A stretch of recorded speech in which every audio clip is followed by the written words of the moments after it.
Bushido, The Soul of Japan, by Inazo Nitobe. Title page, Poetry and Quotations, Preface, and Preface to the 10th and Revised Edition. Bushido, The Soul of Japan, by Inazo Nitobe, A.M., Ph.D. Author's Edition, Revised and Enlarged. 13th Edition, 1908. December 1904. To my beloved uncle, Tokitoshi Ota, who taught me to revere the past and to admire the deeds of the samurai, I dedicate this little book.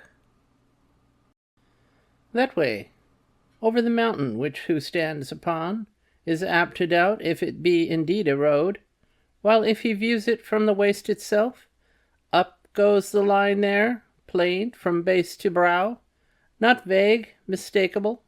What's a break or two, seen from the unbroken desert either side? And then, to bring in fresh philosophy, what if the breaks themselves should prove at last the most consummate of contrivances, to train a man's eye, teach him what is faith? Robert Browning, Bishop Blogram's Apology. There are, if I may so say, 3 powerful spirits which have from time to time moved on the face of the waters, and given a predominant impulse to the moral sentiments and energies of mankind. These are the spirits of liberty, of religion, and of honor. Hallam, Europe in the Middle Ages. Chivalry is itself the poetry of life. Schlegel, Philosophy of History. Preface. About 10 years ago, while spending a few days under the hospitable roof of the distinguished Belgian jurist, the lamented Monsieur de Leveillé, our conversation turned, during one of our rambles, to the subject of religion. Quote, "Do you mean to say," asked the venerable professor, "that you have no religious instruction in your schools?" End quote. On my replying in the negative, he suddenly halted in astonishment, and in a voice which I shall not easily forget, he repeated, quote, "No religion! How do you impart moral education?" End quote. The question stunned me at the time.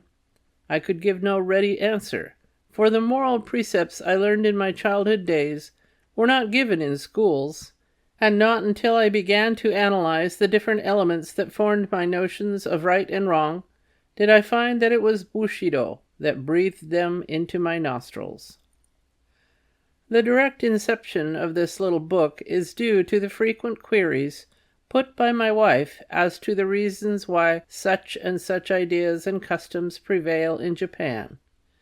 In my attempts to give satisfactory replies to Monsieur de Leveillé and to my wife, I found that without understanding feudalism and Bushido, footnote, pronounced Bu-shi-do, in putting Japanese words and names into English, Hepburn's rule is followed, that the vowels should be used as in European languages, and the consonants as in English. End footnote. The moral ideas of present Japan are a sealed volume. Taking advantage of enforced idleness on account of long illness, I put down in the order now presented to the public some of the answers given in our household conversation. They consist mainly of what I was taught and told in my youthful days, when feudalism was still in force. Between Lafcadio Hearn and Mrs. Hugh Fraser on one side, and Sir Ernest Satow and Professor Chamberlain on the other, it is indeed discouraging to write anything Japanese in English. The only advantage I have over them is that I can assume the attitude of a personal defendant, while these distinguished writers are at best solicitors and attorneys. I have often thought, quote, "Had I their gift of language, I would present the cause of Japan in more eloquent terms," end quote. But one who speaks in a borrowed tongue should be thankful if he can just make himself intelligible. All through the discourse I have tried to illustrate whatever points I have made with parallel examples from European history and literature, believing that these will aid in bringing the subject nearer to the comprehension of foreign readers. Should any of my allusions to religious subjects and to religious workers be thought slighting, I trust my attitude towards Christianity itself will not be questioned. It is with ecclesiastical methods and with the forms which obscure the teachings of Christ, and not with the teachings themselves, that I have little sympathy. I believe in the religion taught by him and handed down to us in the New Testament, as well as in the law written in the heart. Further, I believe that God hath made a testament which may be called old with every people and nation, Gentile or Jew, Christian or heathen. As to the rest of my theology, I need not impose upon the patience of the public. In concluding this preface, I wish to express my thanks to my friend Anna C. Hartshorn for many valuable suggestions, and for the characteristically Japanese design made by her for the cover of this book. Inazo Nitobe, Malvern, Pennsylvania, 12th month, 1899. Preface to the 10th and Revised Edition. Since its first publication in Philadelphia more than 6 years ago, this little book has had an unexpected history. The Japanese reprint has passed through 8 editions, the present thus being its 10th appearance in the English language. Simultaneously with this will be issued an American and English edition through the publishing house of Messrs. George H. Putnam's Sons of New York. In the meantime, Bushido has been translated into Marathi by Mr. Dev of Khandesh, into German by Fräulein Kaufmann of Hamburg, into Bohemian by Mr. Hora of Chicago, into Polish by the Society of Science and Life in Lemberg, although this Polish edition has been censored by the Russian government. It is now being rendered into Norwegian and into French. A Chinese translation is under contemplation. A Russian officer, now a prisoner in Japan, has a manuscript in Russian ready for the press. A part of the volume has been brought before the Hungarian public, and a detailed review, almost amounting to a commentary, has been published in Japanese. Full scholarly notes for the help of younger students have been compiled by my friend, Mr. H. Sakurai, to whom I also owe much for his aid in other ways. I have been more than gratified to feel that my humble work has found sympathetic readers in widely separated circles, showing that the subject matter is of some interest to the world at large. Exceedingly flattering is the news that has reached me from official sources that President Roosevelt has done it undeserved honor by reading it and distributing several dozens of copies among his friends. In making emendations and additions for the present edition, I have largely confined them to concrete examples. I still continue to regret, as I indeed have never ceased to do, my inability to add a chapter on filial piety, which is considered one of the 2 wheels of the chariot of Japanese ethics, loyalty being the other. My inability is due rather to my ignorance of the Western sentiment in regard to this particular virtue than to ignorance of our own attitude towards it, and I cannot draw comparisons satisfying to my own mind. I hope one day to enlarge upon this and other topics at some length. All the subjects that are touched upon in these pages are capable of further amplification and discussion, but I do not now see my way clear to make this volume larger than it is. This preface would be incomplete and unjust if I were to omit the debt I owe to my wife for her reading of the proof sheets, for helpful suggestions, and, above all, for her constant encouragement. Inazo Nitobe, Kyoto, 5th month, 22nd, 1905. End of section 0. Bushido as an ethical system and sources of Bushido. Bushido as an ethical system. Chivalry is a flower no less indigenous to the soil of Japan than its emblem, the cherry blossom.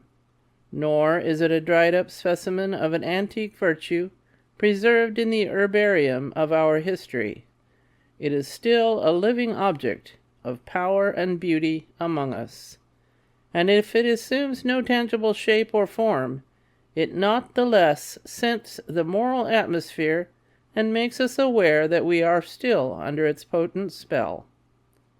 The conditions of society which brought it forth and nourished it have long disappeared, but as those far-off stars which once were, and are not, still continue to shed their rays upon us, so the light of chivalry, which was a child of feudalism, still illuminates our moral path, surviving its mother institution.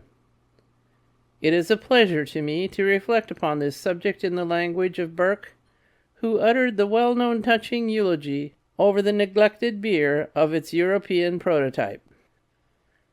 It argues a sad defect of information concerning the Far East, when so erudite a scholar as Dr. George Miller did not hesitate to affirm that chivalry, or any other similar institution, has never existed either among the nations of antiquity or among the modern Orientals. Footnote: History Philosophically Illustrated, 3rd edition, 1853, Volume 2, page 2. End footnote. Such ignorance, however, is amply excusable, as the 3rd edition of the good doctor's work appeared the same year that Commodore Perry was knocking at the portals of our exclusivism. More than a decade later, about the time that our feudalism was in the last throes of existence, Karl Marx, writing his Kapital, called the attention of his readers to the peculiar advantage of studying the social and political institutions of feudalism, as then to be seen in living form only in Japan. I would likewise invite the Western historical and ethical student to the study of chivalry in the Japan of the present. Enticing as is a historical disquisition on the comparison between European and Japanese feudalism and chivalry, it is not the purpose of this paper to enter into it at length. My attempt is rather to relate, firstly, the origin and sources of our chivalry, secondly, its character and teaching, thirdly, its influence among the masses, and, fourthly, the continuity and permanence of its influence. Of these several points, the first will only be brief and cursory, or else I should have to take my readers into the devious paths of our national history. The second will be dwelt upon at greater length, as being most likely to interest students of international ethics and comparative ethology in our ways of thought and action, and the rest will be dealt with as corollaries. The Japanese word which I have roughly rendered chivalry is, in the original, more expressive than horsemanship. Bushido means literally military knight ways, the ways which fighting nobles should observe in their daily life as well as in their vocation.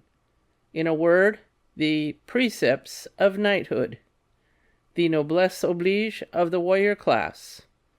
Having thus given it literal significance, I may be allowed henceforth to use the word in the original. The use of the original term is also advisable for this reason, that a teaching so circumscribed and unique, engendering a cast of mind and character so peculiar, so local, must wear the badge of its singularity on its face. Then, some words have a national timbre, so expressive of race characteristics that the best of translators can do them but scant justice, not to say positive injustice and grievance. Who can improve the translation what the German Gemüt signifies, or who does not feel the difference between the two words verbally so closely allied as the English gentleman and the French gentilhomme? Bushido, then, is the code of moral principles which the knights were required or instructed to observe. It is not a written code.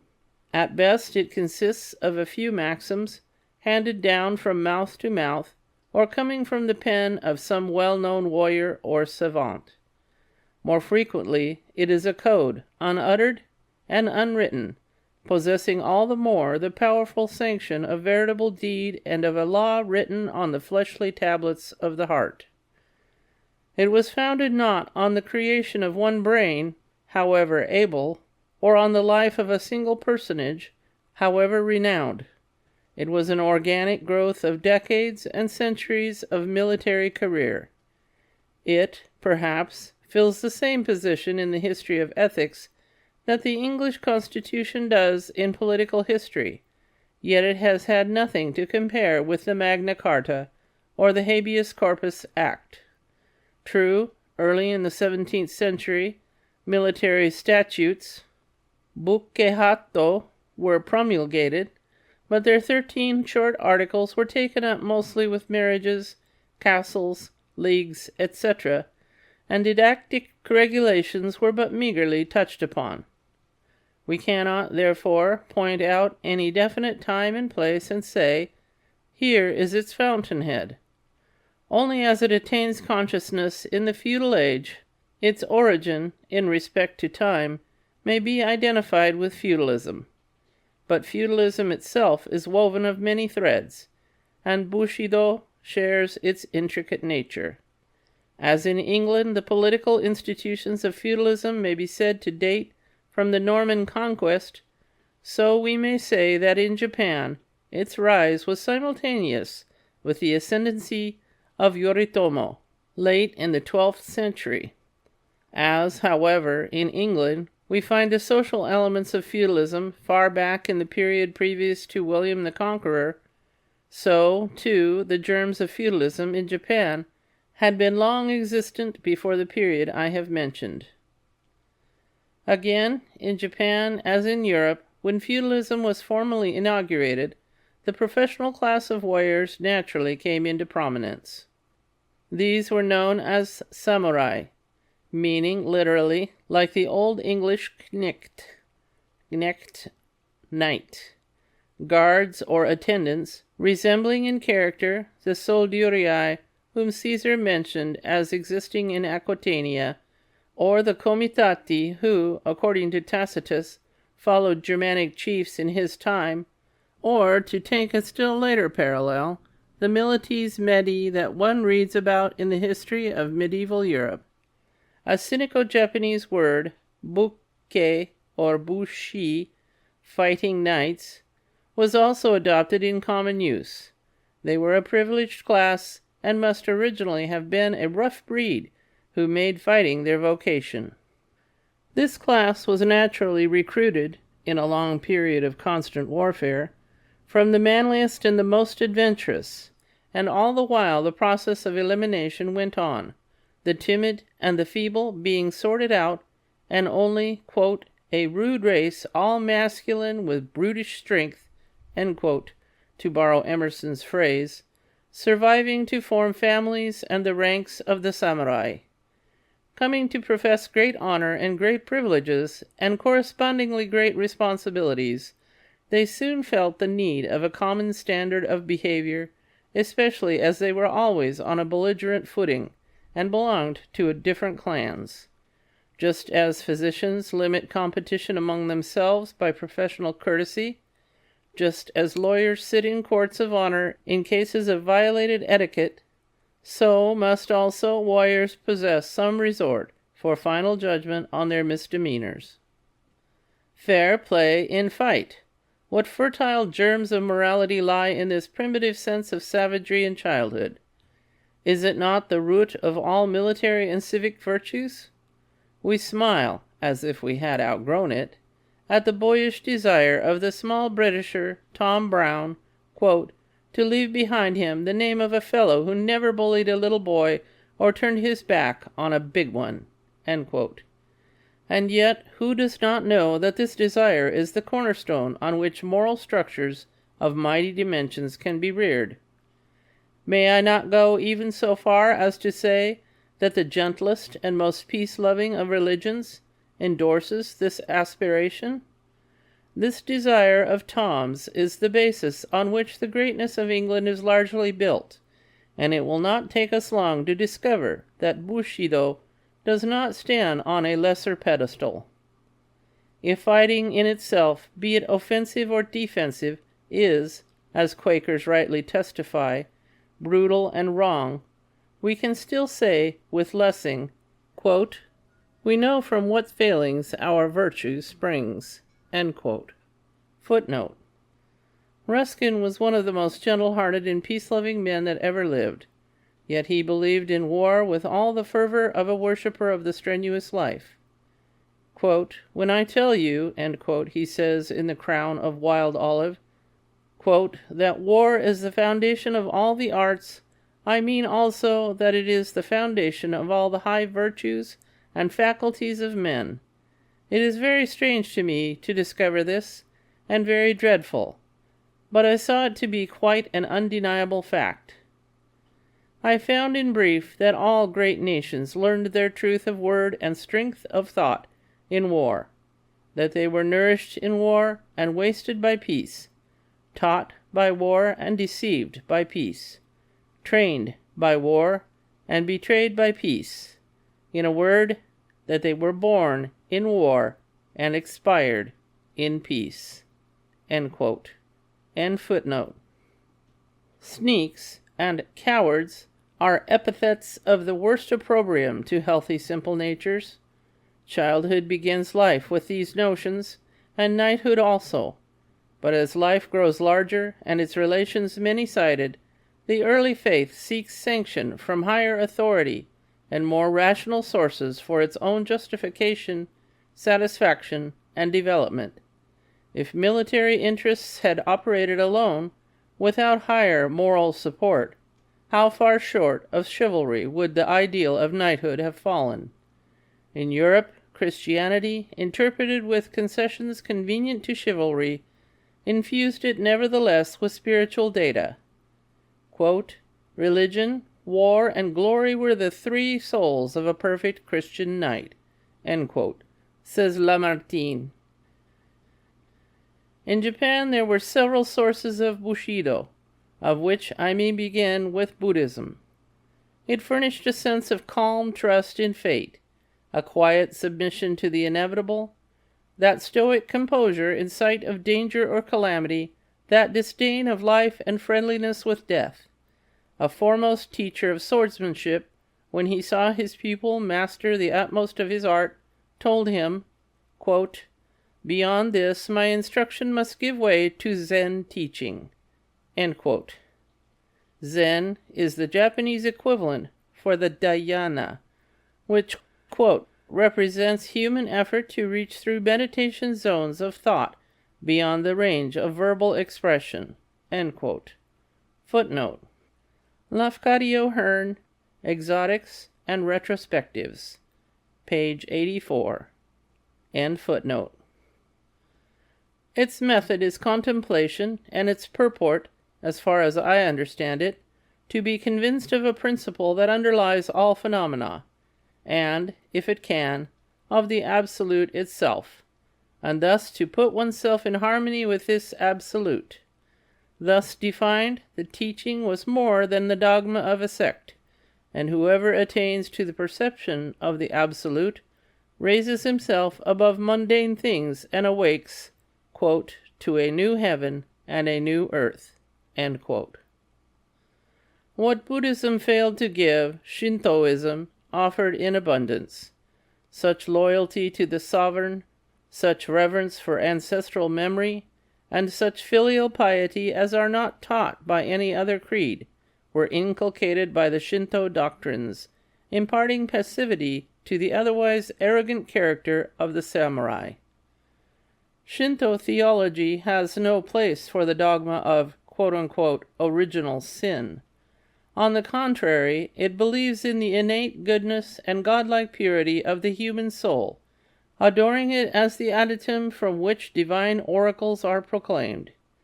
Everybody has observed that the Shinto shrines are conspicuously devoid of objects and instruments of worship, and that a plain mirror hung in the sanctuary forms the essential part of its furnishing.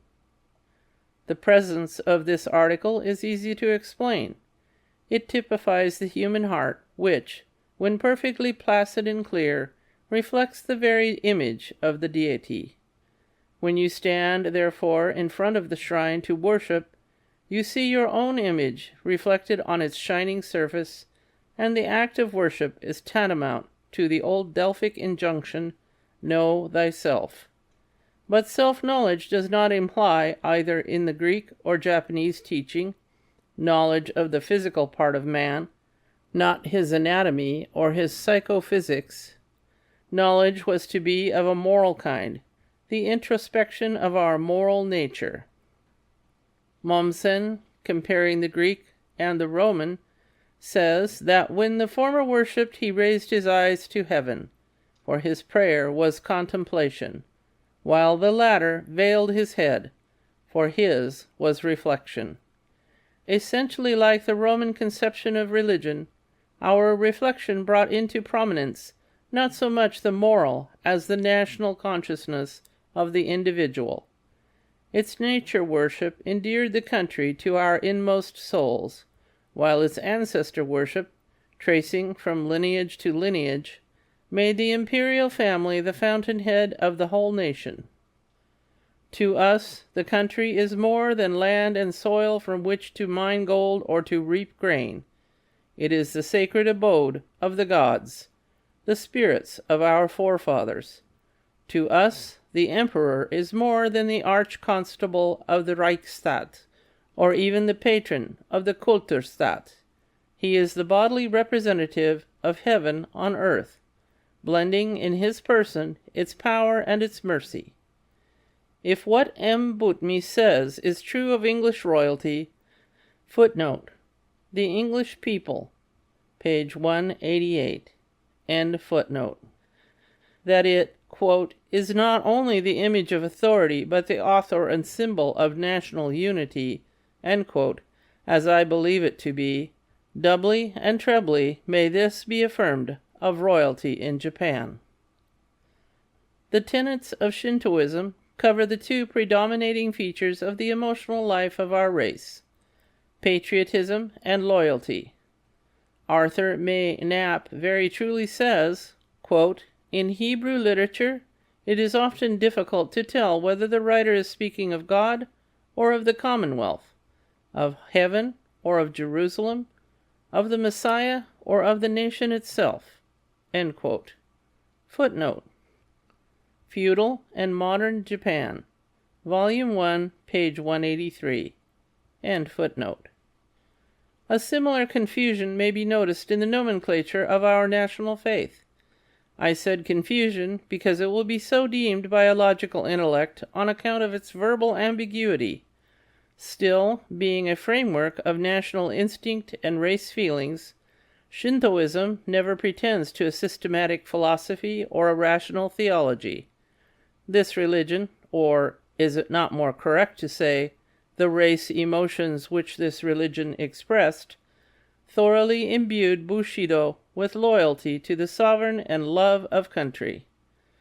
These acted more as impulses than as doctrines, for Shintoism, unlike the medieval Christian Church, prescribed to its votaries scarcely any credenda, furnishing them at the same time with agenda of a straightforward and simple type. As to strictly ethical doctrines, the teachings of Confucius were the most prolific sources of Bushido. His enunciation of the 5 moral relations between master and servant, the governing and the governed, father and son, husband and wife, older and younger brother, and between friend and friend, was but a confirmation of what the race instinct had recognized before his writings were introduced from China. The calm, benignant, and worldly-wise character of his politico-ethical precepts was particularly well suited to the samurai who formed the ruling class. His aristocratic and conservative tone was well adapted to the requirements of these warrior statesmen. Next to Confucius, Mencius exercised an immense authority over Bushido. His forcible and often quite democratic theories were exceedingly taking to sympathetic natures, and they were even thought dangerous to and subversive of the existing social order. Hence, his works were for a long time under censure. Still, the words of this master mind found permanent lodgment in the heart of the samurai. The writings of Confucius and Mencius form the principal textbooks for youth, and the highest authority in discussion among the old. A mere acquaintance with the classics of these two sages was held, however, in no high esteem. A common proverb ridicules one who has only an intellectual knowledge of Confucius as a man ever studious, but ignorant of analects. A typical samurai calls a literary savant a book-smelling sot. Another compares learning to an ill-smelling vegetable that must be boiled and boiled before it is fit for use. A man who has read a little smells a little pedantic, and a man who has read much smells yet more so. Both are alike unpleasant. The writer meant thereby that knowledge becomes really such only when it is assimilated in the mind of the learner and shows in his character. An intellectual specialist was considered a machine. Intellect itself was considered subordinate to ethical emotion. Man and the universe were conceived to be alike spiritual and ethical. Bushido could not accept the judgment of Huxley that the cosmic process was unmoral. Bushido made light of knowledge as such. It was not pursued as an end in itself, but as a means to the attainment of wisdom. Hence, he who stopped short of this end was regarded no higher than a convenient machine, which could turn out poems and maxims at bidding. Thus, knowledge was conceived as identical with its practical application in life. And this Socratic doctrine found its greatest exponent in the Chinese philosopher Wan Yang-ming, who never wearies of repeating, quote, "To know and to act are one and the same." End quote. I beg leave for a moment's digression while I am on this subject, inasmuch as some of the noblest types of Bushi were strongly influenced by the teachings of this sage. Western readers will easily recognize in his writings many parallels to the New Testament. Making allowance for the terms peculiar to either teaching, the passage, quote, "Seek ye first the kingdom of God and his righteousness, and all these things shall be added unto you," end quote, conveys a thought that may be found on almost any page of Wan Yang-ming. A Japanese disciple of his, footnote, Miwa Shisai, end footnote, says, quote, "The Lord of heaven and earth, of all living beings, dwelling in the heart of man, becomes his mind, kokoro. Hence, a mind is a living thing, and is ever luminous." End quote. And again, quote, "The spiritual light of our essential being is pure, and is not affected by the will of man. Spontaneously springing up in our mind, it shows what is right and wrong. It is then called conscience. It is even the light that proceedeth from the God of heaven." End quote. How very much do these words sound like some passages from Isaac Pennington or other philosophic mystics. I am inclined to think that the Japanese mind, as expressed in the simple tenets of the Shinto religion, was particularly open to the reception of Yang-ming's precepts. He carried his doctrine of the infallibility of conscience to extreme transcendentalism, attributing to it the faculty to perceive not only the distinction between right and wrong, but also the nature of psychical facts and physical phenomena. He went as far as, if not farther than, Berkeley and Fichte. In idealism, denying the existence of things outside of human ken. If his system had all the logical errors charged to solipsism, it had all the efficacy of strong conviction, and its moral import in developing individuality of character and equanimity of temper cannot be gainsaid. Thus, whatever the sources, the essential principles which Bushido imbibed from them and assimilated to itself were few and simple. Few and simple as these were, they were sufficient to furnish a safe conduct of life even through the unsafest days of the most unsettled period of our nation's history. The wholesome, unsophisticated nature of our warrior ancestors derived ample food for their spirit from a sheaf of commonplace and fragmentary teachings, gleaned, as it were, on the highways and byways of ancient thought, and stimulated by the demands of the age, formed from these gleanings a new and unique type of manhood. An acute French savant, Monsieur de la Mazelière, thus sums up his impressions of the 16th century. Quote, "Toward the middle of the 16th century, all is confusion in Japan, in the government, in society, in the church. But the civil wars, the manners returning to barbarism, the necessity for each to execute justice for himself, these formed men comparable to those Italians of the 16th century in whom Taine praises the vigorous initiative, the habit of sudden resolutions and desperate undertakings, the grand capacity to do and to suffer. In Japan, as in Italy, the rude manners of the Middle Ages made of man a superb animal, wholly militant and wholly resistant. And this is why the 16th century displays in the highest degree the principal quality of the Japanese race, that great diversity which one finds there between minds, esprit, as well as between temperaments.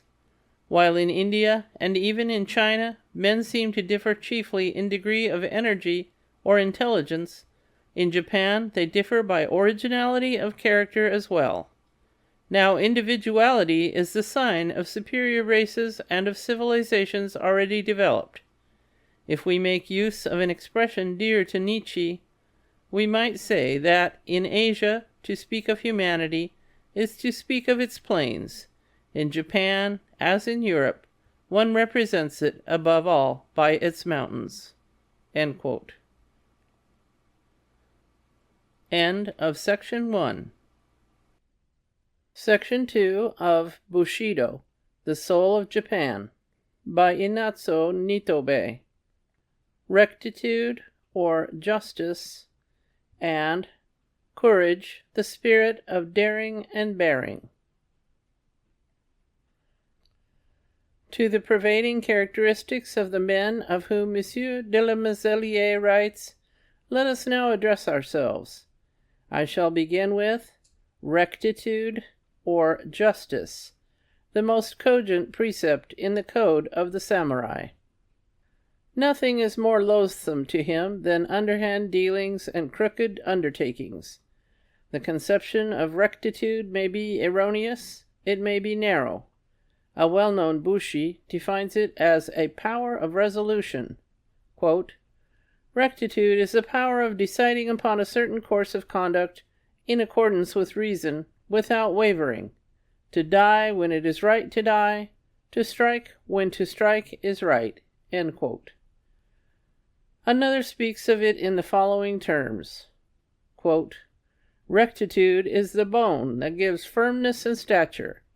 As without bones the head cannot rest on the top of the spine, nor hands move, nor feet stand, so without rectitude neither talent nor learning can make of a human frame a samurai. With it the lack of accomplishments is as nothing." End quote. Mencius calls benevolence man's mind, and rectitude or righteousness his path. Quote, "How lamentable," he exclaims, "is it to neglect the path and not pursue it, to lose the mind and not know to seek it again." When men's fowls and dogs are lost, they know to seek for them again, but they lose their mind and do not know to seek for it." End quote. Have we not here, quote, "as in a glass darkly," end quote, a parable propounded 300 years later in another clime and by a greater teacher who called himself the way of righteousness, through whom the lost could be found? But I stray from my point. Righteousness, according to Mencius, is a straight and narrow path which a man ought to take to regain the lost paradise. Even in the latter days of feudalism, when the long continuance of peace brought leisure into the life of the warrior class, and with it dissipations of all kinds and gentle accomplishments, the epithet Gishi, a man of rectitude, was considered superior to any name that signified mastery of learning or art. The 47 faithfuls, of whom so much is made in our popular education, are known in common parlance as the 47 Gishi. In times when cunning artifice was liable to pass for military tact, and downright falsehood for ruse de guerre, this manly virtue, frank and honest, was a jewel that shone the brightest and was most highly praised. Rectitude is a twin brother to valor, another martial virtue. But before proceeding to speak of valor, let me linger a little while on what I may term a derivation from rectitude, which, at first deviating slightly from its original, became more and more removed from it, until its meaning was perverted in the popular acceptance. I speak of gi-ri, literally the right reason, but which came in time to mean a vague sense of duty which public opinion expected and incumbent to fulfill. In its original and unalloyed sense, it meant duty, pure and simple. Hence we speak of the giri we owe to parents, to superiors, to inferiors, to society at large, and so forth. In these instances, giri is duty, for what else is duty than what right reason demands and commands us to do? Should not right reason be our categorical imperative? Giri primarily meant no more than duty, and I dare say its etymology was derived from the fact that in our conduct, say to our parents, though love should be the only motive, lacking that, there must be some other authority to enforce filial piety, and they formulated this authority in giri. Very rightly did they formulate this authority, giri, since if love does not rush to deeds of virtue, recourse must be had to man's intellect, and his reason must be quickened to convince him of the necessity of acting aright. The same is true of any other moral obligation. The instant duty becomes onerous, right reason steps in to prevent our shirking it. Giri, thus understood, is a severe taskmaster, with a birch rod in his hand to make sluggards perform their part. It is a secondary power in ethics. As a motive, it is infinitely inferior to the Christian doctrine of love, which should be the law. I deem it a product of the conditions of an artificial society, of a society in which accident of birth and unmerited favor instituted class distinctions, in which the family was the social unit, in which seniority of age was of more account than superiority of talents, in which natural affections had often to succumb before arbitrary man-made customs. Because of this very artificiality, giri, in time, degenerated into a vague sense of propriety, called up to explain this and sanction that, as, for example, why a mother must, if need be, sacrifice all her other children in order to save the firstborn, or why a daughter must sell her chastity to get funds to pay for the father's dissipation, and the like. Starting as right reason, giri has, in my opinion, often stooped to casuistry. It has even degenerated into cowardly fear of censure. I might say of giri what Scott wrote of patriotism, that, quote, As it is the fairest, so it is often the most suspicious mask of other feelings." End quote. Carried beyond or below right reason, giri became a monstrous misnomer. It harbored under its wings every sort of sophistry and hypocrisy. It might easily have been turned into a nest of cowardice if Bushido had not a keen and correct sense of courage, the spirit of daring and bearing, to the consideration of which we shall now return. Courage was scarcely deemed worthy to be counted among virtues, unless it was exercised in the cause of righteousness. In his Analects, Confucius defines courage by explaining, as is often his wont, what its negative is. Quote, "Perceiving what is right," he says, "and doing it not, argues lack of courage." End quote. Put this epigram into a positive statement, and it runs, quote, "Courage is doing what is right." End quote. To run all kinds of hazards, to jeopardize oneself, to rush into the jaws of death, these are too often identified with valor, and in the profession of arms, such rashness of conduct, what Shakespeare calls, quote, "valor misbegot," end quote, is unjustly applauded, but not so in the precepts of knighthood. Death for a cause unworthy of dying for was called a dog's death. Quote, "To rush into the thick of battle and to be slain in it," says a prince of Mito, "is easy enough, and the merest churl is equal to the task. But," he continues, "it is true courage to live when it is right to live, and to die only when it is right to die." End quote. And yet the prince had not even heard of the name of Plato, who defines courage as, quote, "the knowledge of things that a man should fear and that he should not fear." End quote. A distinction which is made in the West between moral and physical courage has long been recognized among us. What samurai youth has not heard of, quote, "great valor," end quote, and the, quote, "valor of a villein," end quote.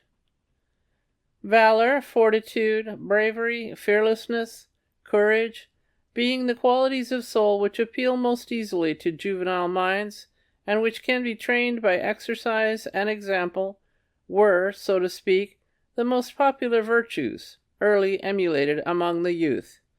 Stories of military exploits were repeated almost before boys left their mother's breast.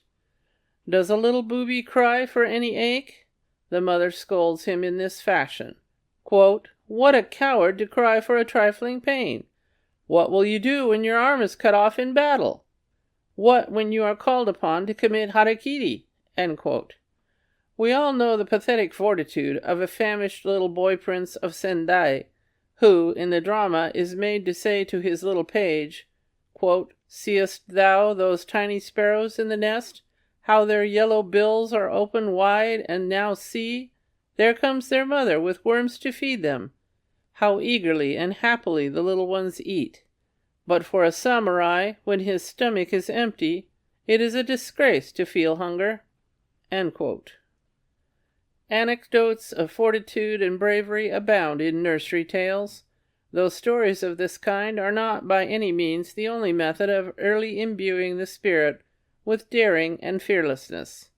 Parents, with sternness sometimes verging on cruelty, set their children to tasks that call forth all the pluck that was in them. Quote, "Bears hurl their cubs down the gorge," end quote, they said. Samurai's sons were let down the steep valleys of hardship and spurred to Sisyphus-like tasks. Occasional deprivation of food or exposure to cold was considered a highly efficacious test for inuring them to endurance.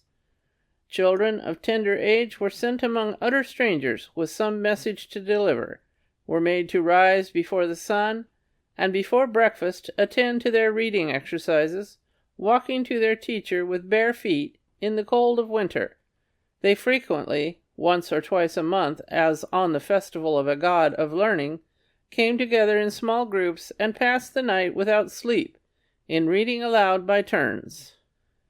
Pilgrimages to all sorts of uncanny places, to execution grounds, to graveyards, to houses reputed to be haunted, were favorite pastimes of the young. In the days when decapitation was public, not only were small boys sent to witness the ghastly scene, but they were made to visit alone the place in the darkness of night, and there to leave a mark of their visit on the trunkless head. Does this ultra-Spartan system of, quote, drilling the nerves, end quote, strike the modern pedagogist with horror and doubt? Doubt whether the tendency would not be brutalizing, nipping in the bud the tender emotions of the heart? Let us see what other concepts Bushido had of valor. The spiritual aspect of valor is evidenced by composure, calm presence of mind. Tranquility is courage in repose. It is a statistical manifestation of valor, as daring deeds are a dynamical. A truly brave man is ever serene. He is never taken by surprise. Nothing ruffles the equanimity of his spirit. In the heat of battle he remains cool. In the midst of catastrophes he keeps level his mind. Earthquakes do not shake him. He laughs at storms. We admire him as truly great, who, in the menacing presence of danger or death, retains his self-possession, who, for instance, can compose a poem under impending peril, or hum a strain in the face of death, such indulgence betraying no tremor in the writing or in the voice, is taken as an infallible index of a large nature, of what we call a capacious mind, yo-yu, which, far from being pressed or crowded, has always room for something more.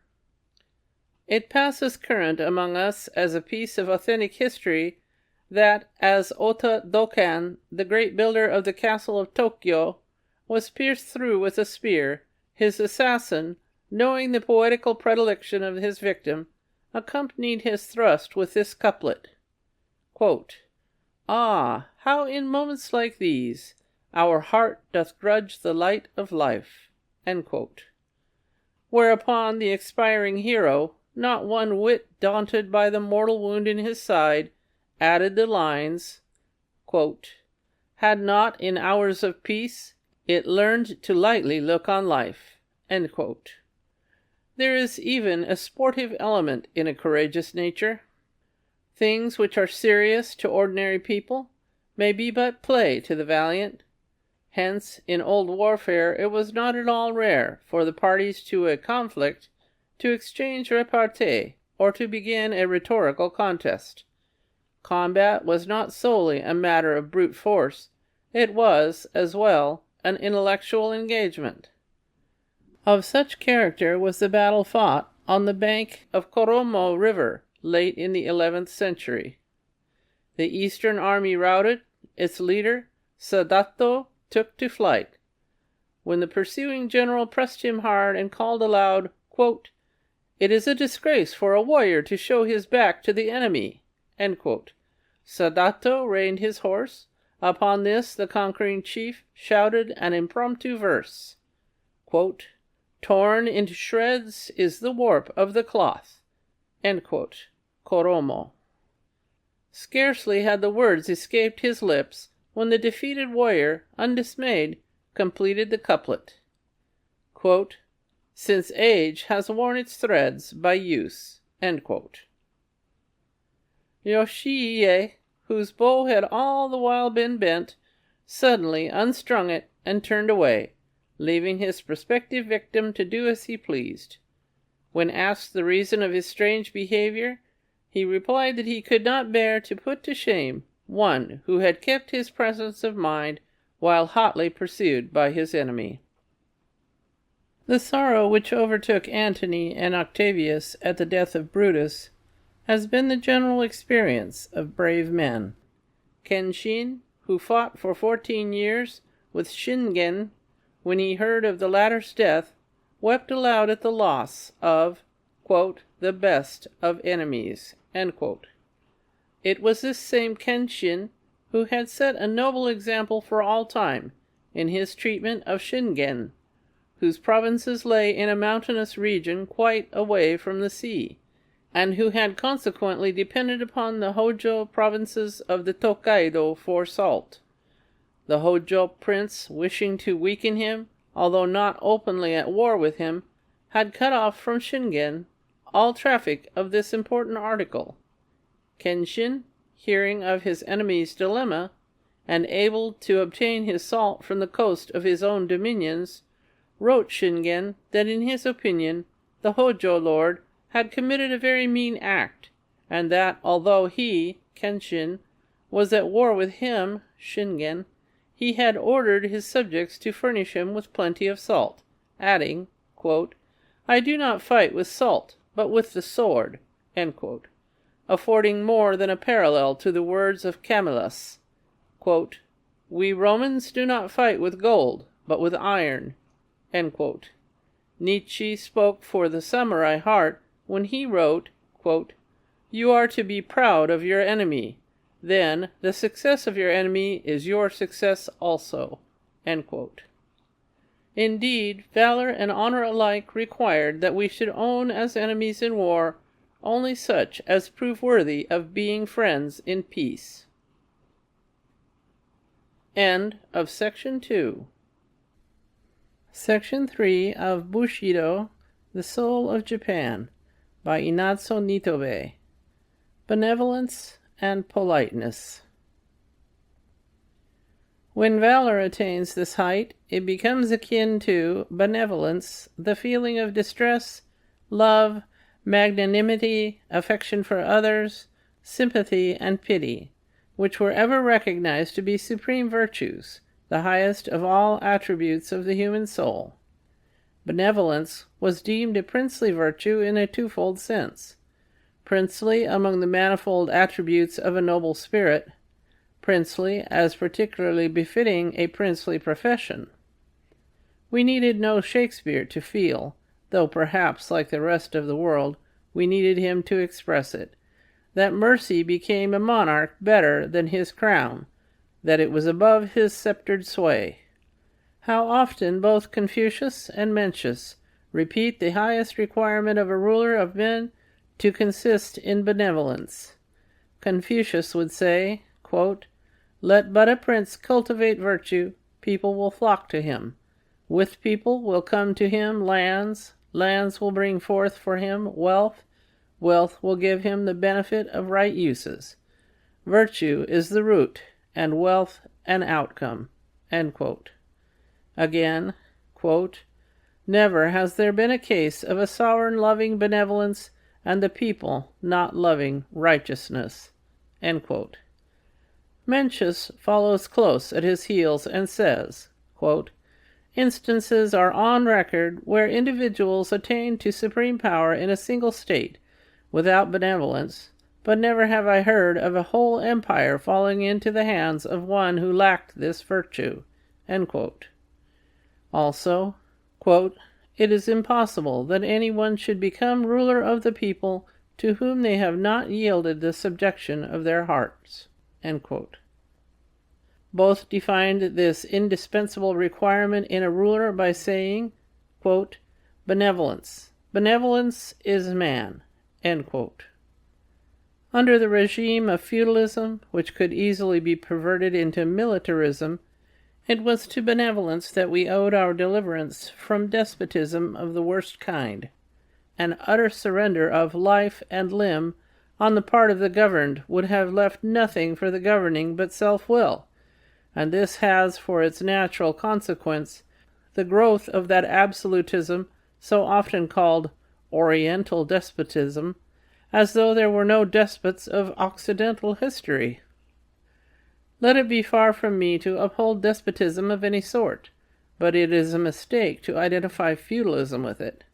When Frederick the Great wrote that, quote, "Kings are the first servants of the state," end quote, jurists thought rightly that a new era was reached in the development of freedom.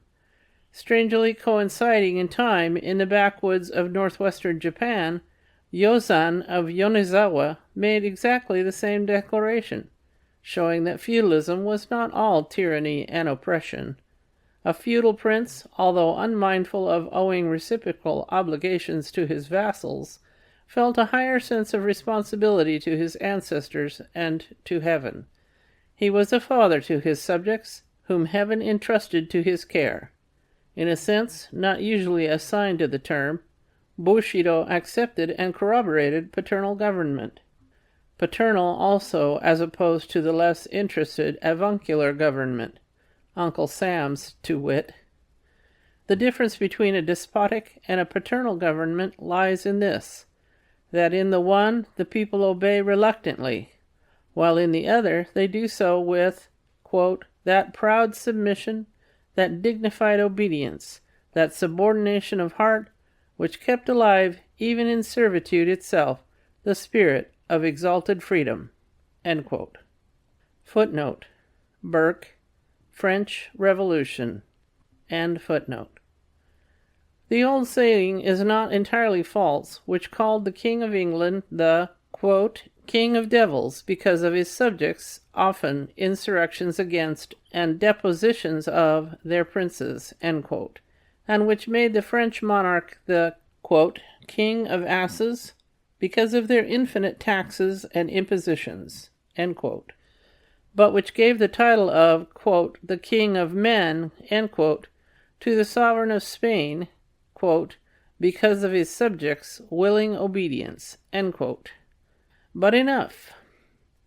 Virtue and absolute power may strike the Anglo-Saxon mind as terms which it is impossible to harmonize. Pobedonostsev has clearly set before us the contrast in the foundations of English and other European communities, namely that these were organized on the basis of common interest, while that was distinguished by a strongly developed independent personality. What this Russian statesman says of the personal dependence of individuals on some social alliance, and in the end of ends of the state, among the continental nations of Europe, and particularly among Slavonic peoples, is doubly true of the Japanese. Hence, not only is a free exercise of monarchical power not felt as heavily by us as in Europe, but it is generally moderated by parental consideration for the feelings of the people. Quote, absolutism, says Bismarck, primarily demands in the ruler impartiality, honesty, devotion to duty, energy, and inward humility. End quote. If I may be allowed to make one more quotation on this subject, I will cite from the speech of the German Emperor at Koblenz, in which he spoke of, quote, kingship, by the grace of God, with its heavy duties, its tremendous responsibility to the Creator alone, from which no man, no minister, no parliament can release the monarch. End quote. We knew benevolence was a tender virtue and mother-like. If upright rectitude and stern justice were peculiarly masculine, mercy had the gentleness and the persuasiveness of a feminine nature. We were warned against indulging in indiscriminate charity, without seasoning it with justice and rectitude. Masamune expressed it well in his oft-quoted aphorism, quote, rectitude carried to excess hardens into stiffness. Benevolence, indulged beyond measure, sinks into weakness. End quote. Fortunately, mercy was not so rare as it was beautiful, for it is universally true that, quote, the bravest are the tenderest, the loving are the daring. End quote. Bushi no Nasake, the tenderness of a warrior, had a sound which appealed at once to whatever was noble in us. Not that the mercy of a samurai was generically different from the mercy of any other being, but because it implied mercy where mercy was not a blind impulse, but where it recognized due regard to justice, and where mercy did not remain merely a certain state of mind, but where it was backed with power to save or kill. As the economists speak of demand as being effectual or ineffectual, similarly we may call the mercy of Bushi effectual, since it implied the power of acting for the good or detriment of the recipient. Priding themselves as they did in their brute strength and privileges, to turn it into account, the samurai gave full consent to what Mencius taught concerning the power of love. Quote, "Benevolence," he says, "brings under its sway whatever hinders its power, just as water subdues fire. They only doubt the power of water to quench flames who try to extinguish with a cupful a whole burning wagon-load of faggots." End quote. He also says that, quote, "The feeling of distress is the root of benevolence. Therefore, a benevolent man is ever mindful of those who are suffering and in distress." End quote. Thus did Mencius long anticipate Adam Smith, who founds his ethical philosophy on sympathy. It is indeed striking how closely the code of knightly honor of one country coincides with that of others. In other words, how the much abused Oriental ideas of morals find their counterparts in the noblest maxims of European literature. If the well-known lines, "He tibi erunt artes, pacisque imponere morum, parser subjectus et debellere superbos," were shown a Japanese gentleman, he might readily accuse the Mantuan bard of plagiarizing from the literature of his own country. Benevolence to the weak, the downtrodden, or the vanquished was ever extolled as peculiarly becoming to a samurai. Lovers of Japanese art must be familiar with the representation of a priest riding backwards on a cow. The rider was once a warrior who, in his day, made his name a byword of terror. In that terrible battle of Sumano-ura, 1184 A.D., which was one of the most decisive in our history, he overtook an enemy and in single combat had him in the clutch of his gigantic arms. Now the etiquette of war required that on such occasions no blood should be spilt, unless the weaker party proved to be a man of rank or ability equal to that of the stronger. The grim combatant would have the name of the man under him, but he, refusing to make it known, his helmet was ruthlessly torn off, when the sight of a juvenile face, fair and beardless, made the astonished knight relax his hold. Helping the youth to his feet, in paternal tones, he bade the stripling go. Quote, "Off, young prince, to thy mother's side. The sword of Kumagaye shall never be tarnished by a drop of thy blood. Haste and flee o'er yon pass before thy enemies come in sight." End quote. The young warrior refused to go and begged Kumagaye for the honor of both to dispatch him on the spot. Above the hoary head of the veteran gleams the cold blade, which many a time before has sundered the cords of life, but his stout heart quails. There flashes athwart his mental eye the vision of his own boy, who this self-same day marched to the sound of bugle to try his maiden arms.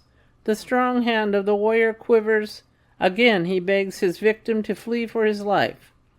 Finding all his entreaties vain, and hearing the approaching steps of his comrades, he exclaims, quote, "If thou art overtaken, thou mayest fall at a more ignoble hand than mine. O thou infinite, receive his soul." End quote. In an instant the sword flashes in the air, and when it falls it is red with adolescent blood. When the war is ended, we find our soldier returning in triumph, but little cares he now for honor or fame. He renounces his warlike career, shaves his head, dons a priestly garb, devotes the rest of his days to holy pilgrimage, never turning his back to the west, where lies the paradise whence salvation comes, and whither the sun hastes daily for his rest. Critics may point out flaws in this story, which is casuistically vulnerable. Let it be. All the same, it shows that tenderness, pity, and love were traits which adorned the most sanguinary exploits of the samurai. It was an old maxim among them that, quote, "It becometh not the fowler to slay the bird which takes refuge in his bosom." End quote. This, in a large measure, explains why the Red Cross movement considered peculiarly Christian, so readily found a firm footing among us. For decades before we heard of the Geneva Convention, Bakken, our greatest novelist, had familiarized us with the medical treatment of a fallen foe.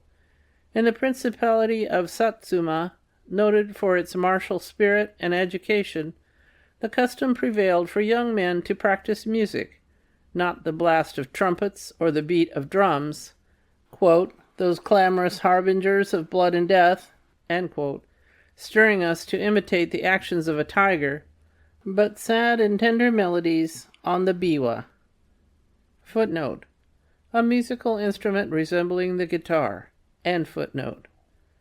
Soothing our fiery spirits, drawing our thoughts away from the scent of blood and scenes of carnage. Polybius tells us of the constitution of Arcadia, which required all youths under 30 to practice music, in order that this gentle art might alleviate the rigors of that inclement region. It is to its influence that he attributes the absence of cruelty in that part of the Arcadian mountains. Nor was Satsuma the only place in Japan where gentleness was inculcated among the warrior class.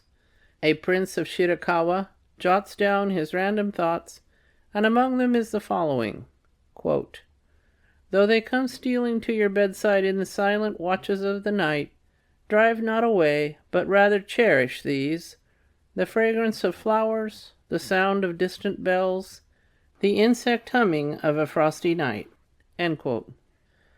And again, quote, though they may wound your feelings, these three you have only to forgive, the breeze that scatters your flowers, the cloud that hides your moon, and the man who tries to pick quarrels with you, end quote. It was ostensibly to express, but actually to cultivate, these gentler emotions that the writing of verses was encouraged.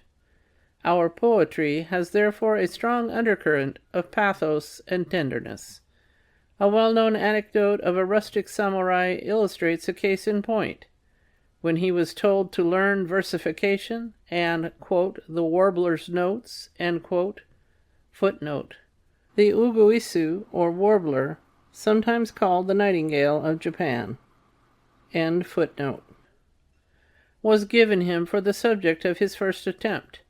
His fiery spirit rebelled, and he flung at the feet of his master this uncouth production, which ran, quote, the brave warrior keeps apart, the ear that might listen to the warbler's song, end quote. His master, undaunted by the crude sentiment, continued to encourage the youth, until one day the music of his soul was awakened to respond to the sweet notes of the uguisu, and he wrote, quote, stands the warrior mailed and strong to hear the uguisu's song, warbled sweet the trees among, end quote. We admire and enjoy the heroic incident in Koerner's short life, when, as he lay wounded on the battlefield, he scribbled his famous, quote, farewell to life, end quote. Incidents of a similar kind were not at all unusual in our warfare. Our pithy, epigrammatic poems were particularly well suited to the improvisation of a single sentiment. Everybody of any education was either a poet or a poetaster. Not infrequently a marching soldier might be seen to halt, take his writing utensils from his belt, and compose an ode, and such papers were found afterward in the helmets or the breastplates when these were removed from their lifeless wearers. What Christianity has done in Europe toward rousing compassion in the midst of belligerent horrors, love of music and letters has done in Japan. The cultivation of tender feelings breeds considerate regard for the sufferings of others.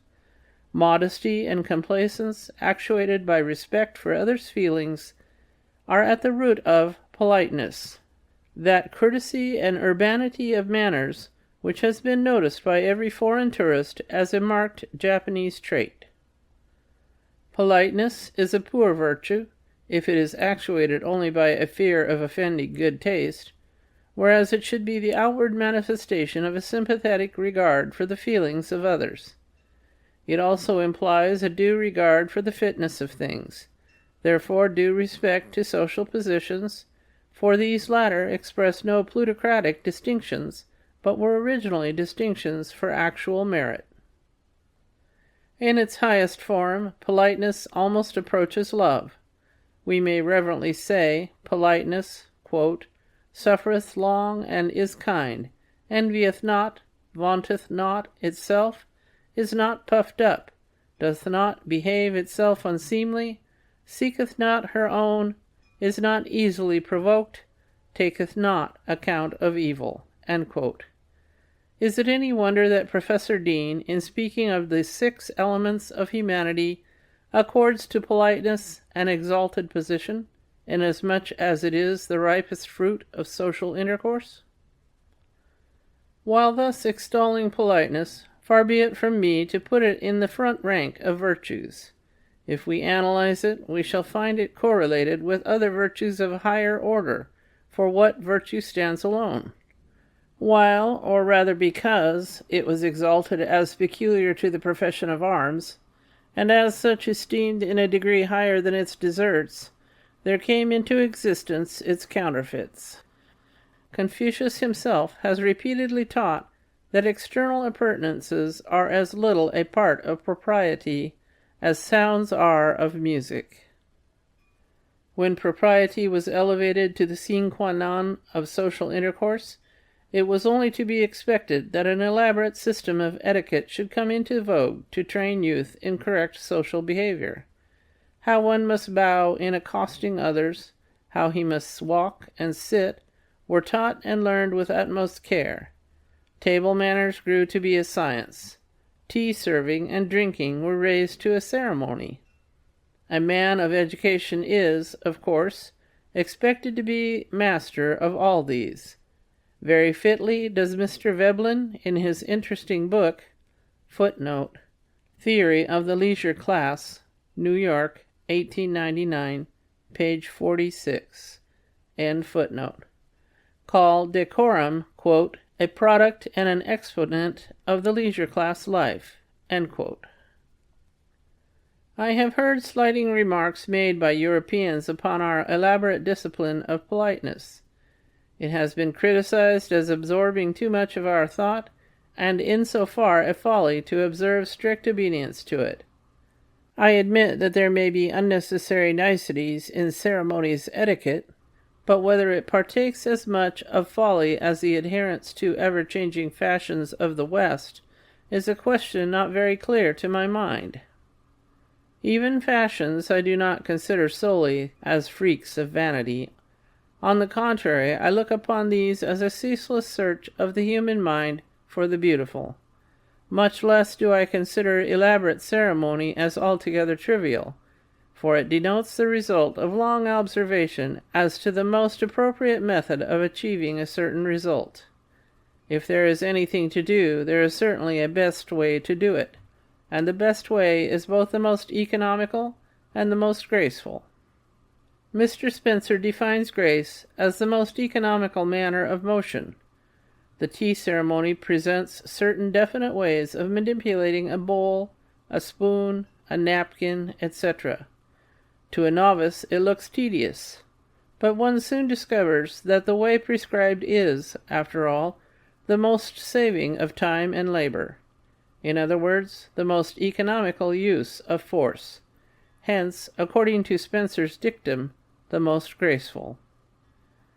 The spiritual significance of social decorum, or, I might say, to borrow from the vocabulary of the philosophy of clothes, the spiritual discipline of which etiquette and ceremony are mere outward garments, is out of all proportion to what their appearance warrants us in believing.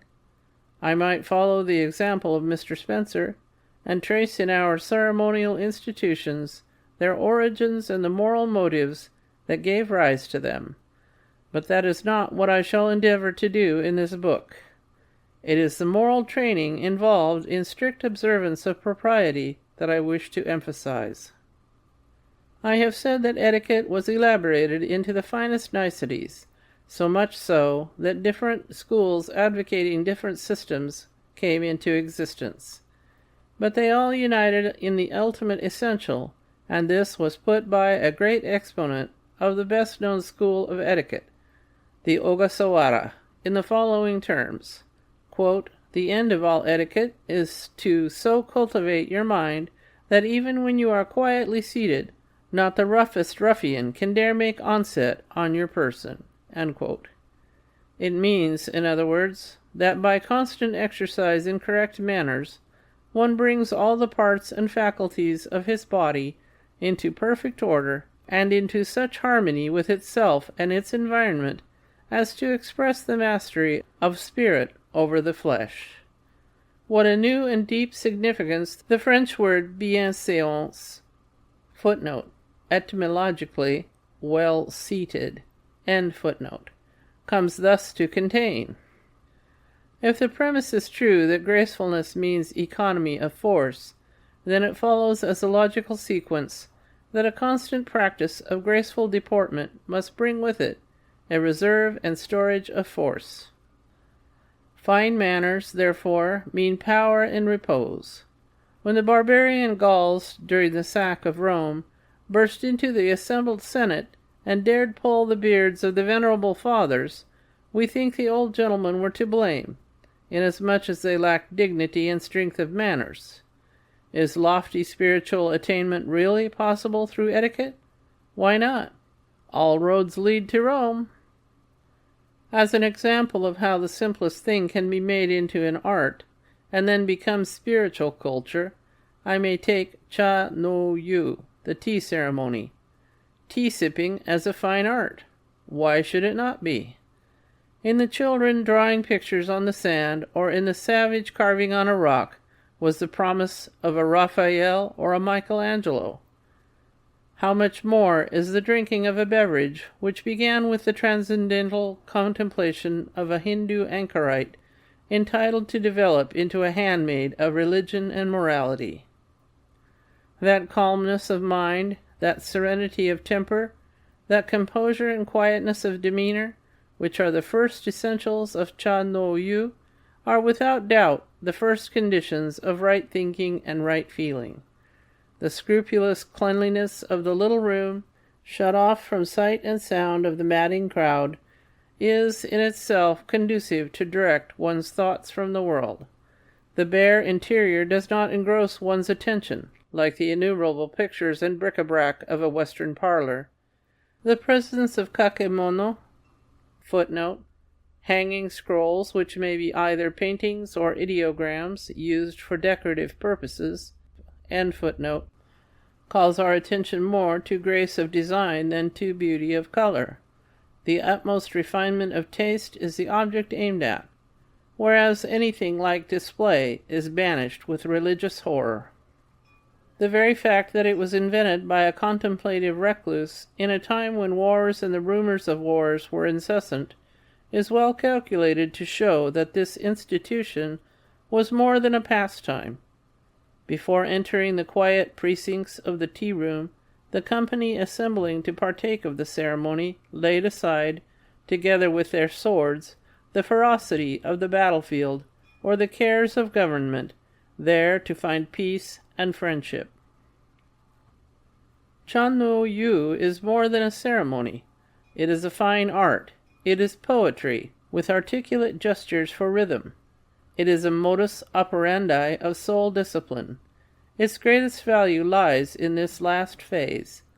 Not infrequently, the other phases preponderated in the mind of its votaries, but that does not prove that its essence was not of a spiritual nature. Politeness will be a great acquisition if it does no more than impart grace to manners, but its function does not stop here, for propriety, springing as it does from motives of benevolence and modesty, and actuated by tender feelings towards the sensibility of others, is ever a graceful expression of sympathy. Its requirement is that we should weep with those that weep, and rejoice with those that rejoice. Such didactic requirements, when reduced into small everyday details of life, expresses itself in little acts scarcely noticeable, or, if noticed, is, as one missionary lady of 20 years' residence once said to me, quote, awfully funny, end quote. You are out in the hot glaring sun with no shade over you. A Japanese acquaintance passes by. You accost him, and instantly his hat is off. Well, that is perfectly natural. But the, quote, awfully funny, end quote, performance is that all the while he talks with you, his parasol is down, and he stands in the glaring sun also. How foolish! Yes, exactly so, provided the motive were less than this. Quote, you are in the sun, I sympathize with you. I would willingly take you under my parasol, if it were large enough, or if we were familiarly acquainted. As I cannot shade you, I will share your discomforts. End quote. Little acts of this kind, equally or more amusing, are not mere gestures or conventionalities. They are the, quote, bodying forth, end quote, of thoughtful feelings for the comfort of others. Another, quote, awfully funny, end quote, custom is dictated by our canons of politeness, but many superficial writers on Japan have dismissed it by simply attributing it to the general topsy-turviness of the nation. Every foreigner who has observed it will confess the awkwardness he felt in making proper reply upon the occasion. In America, when you make a gift, you sing its praises to the recipient. In Japan, we depreciate it or slander it. The underlying idea with you is, quote, this is a nice gift. If it were not nice, I would not dare give it to you, for it will be an insult to give you anything but what is nice. End quote. In contrast to this, our logic runs, quote, you are a nice person, and no gift is nice enough for you. You will not accept anything I can lay at your feet, except as a token of my good will. So accept this, not for its intrinsic value, but as a token. It will be an insult to your worth to call the best gift good enough for you. End quote. Place the two ideas side by side, and we see that the ultimate idea is one and the same. Neither is, quote-unquote, awfully funny. The American speaks of the material which makes the gift. The Japanese speaks of the spirit which prompts the gift. It is perverse reasoning to conclude, because our sense of propriety shows itself in all the smallest ramifications of our deportment, to take the least important of them and uphold it as the type, and pass judgment upon the principle itself. Which is more important, to eat or to observe rules of propriety about eating?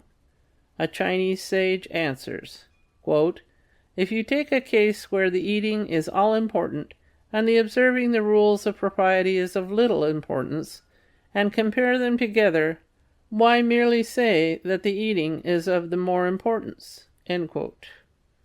Quote, metal is heavier than feathers. End quote. But does that saying have reference to a single clasp of metal and a wagon load of feathers? Take a piece of wood a foot thick and raise it above the pinnacle of a temple. None would call it taller than the temple. To the question, which is the more important, to tell the truth or to be polite, the Japanese are said to give an answer diametrically opposite to what Americans will say. But I forbear any comment until I come to speak of veracity or truthfulness, without which politeness is a farce and a show. End of Section 3. Section 4 of Bushido, The Soul of Japan, by Inazo Nitobe. Veracity or truthfulness, and honor. To the question, quote, which is the more important, to tell the truth or to be polite, end quote, the Japanese are said to give an answer diametrically opposite to what the American will say. But I forbear any comment until I come to speak of veracity or truthfulness, without which politeness is a farce and a show. Quote, propriety carried beyond right bounds, says Masamune, becomes a lie." End quote. An ancient poet has outdone Polonius in the advice he gives. Quote, "To thyself be faithful. If in thy heart thou strayest not from truth, without prayer of thine the gods will keep thee whole." End quote. The apotheosis of sincerity, to which Tzu Tzu gives expression in The Doctrine of the Mean, attributes to it transcendental powers, almost identifying them with the divine. Quote, "Sincerity is the end and the beginning of all things. Without sincerity there would be nothing." End quote. He then dwells with eloquence on its far-reaching and long-enduring nature, its power to produce changes without movement, and by its mere presence to accomplish its purpose without effort. From the Chinese ideogram for sincerity, which is a combination of word and perfect, one is tempted to draw a parallel between it and the Neoplatonic doctrine of logos. To such height does the sage soar in his unwonted mystic flight. Lying or equivocation were deemed equally cowardly. The Bushi held that his high social position demanded a loftier standard of veracity than that of the tradesman and peasant. Bushi no Ichigon, the word of a samurai, or in exact German equivalent ein Ritterwort, was sufficient guarantee of the truthfulness of an assertion. His word carried such weight with it that promises were generally made and fulfilled without a written pledge, which would have been deemed quite beneath his dignity. Many thrilling anecdotes were told of those who atoned by death for ni gon, a double tongue. The regard for veracity was so high that, unlike the generality of Christians, who persistently violate the plain commands of the teacher not to swear, the best of samurai looked upon an oath as derogatory to their honor. I am well aware that they did swear by different deities or upon their swords, but never has swearing degenerated into wanton form and irreverent interjection. To emphasize our words, a practice of literally sealing with blood was sometimes resorted to. For the explanation of such a practice, I need only refer my readers to Goethe's Faust. A recent American writer is responsible for this statement, that if you ask an ordinary Japanese which is better, to tell a falsehood or be impolite, he will not hesitate to answer, quote, "to tell a falsehood." End quote. Dr. Peary, footnote, Peary, The Gist of Japan, page 86, end footnote, is partly right and partly wrong. Right in that an ordinary Japanese, even a samurai, may answer in the way ascribed to him, but wrong in attributing too much weight to the term he translates falsehood. This word, in Japanese, uso, is employed to denote anything which is not a truth, makoto, or fact, honto. Lowell tells us that Wordsworth could not distinguish between truth and fact, and an ordinary Japanese is, in this respect, as good as Wordsworth. Ask a Japanese, or even an American of any refinement, to tell you whether he dislikes you or whether he is sick at his stomach, and he will not hesitate long to tell falsehoods and answer, quote, "I like you much," end quote, or, quote, "I am quite well, thank you," end quote. To sacrifice truth merely for the sake of politeness was regarded as an empty form, kyo-rei, and deception by sweet words, and was never justified. I own I am speaking now of the Bushido idea of veracity, but it may not be amiss to devote a few words to our commercial integrity, of which I have heard much complaint in foreign books and journals. A loose business morality has indeed been the worst blot on our national reputation, but before abusing it or hastily condemning the whole race for it, let us calmly study it and we shall be rewarded with consolation for the future.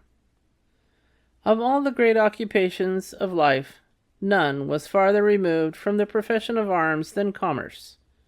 The merchant was placed lowest in the category of vocations: the knight, the tiller of the soil, the mechanic, the merchant.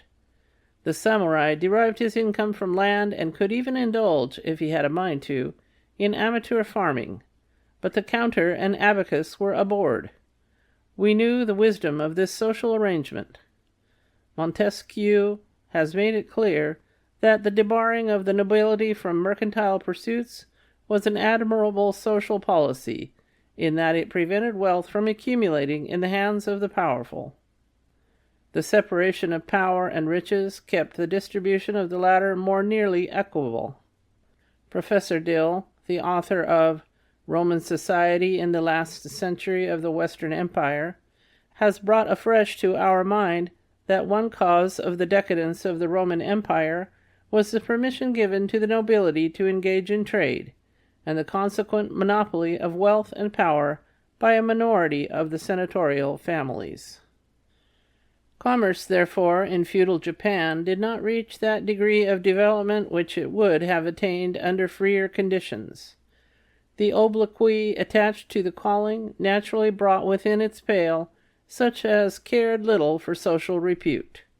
Quote, "Call one a thief, and he will steal," end quote. Put a stigma on a calling, and its followers adjust their morals to it.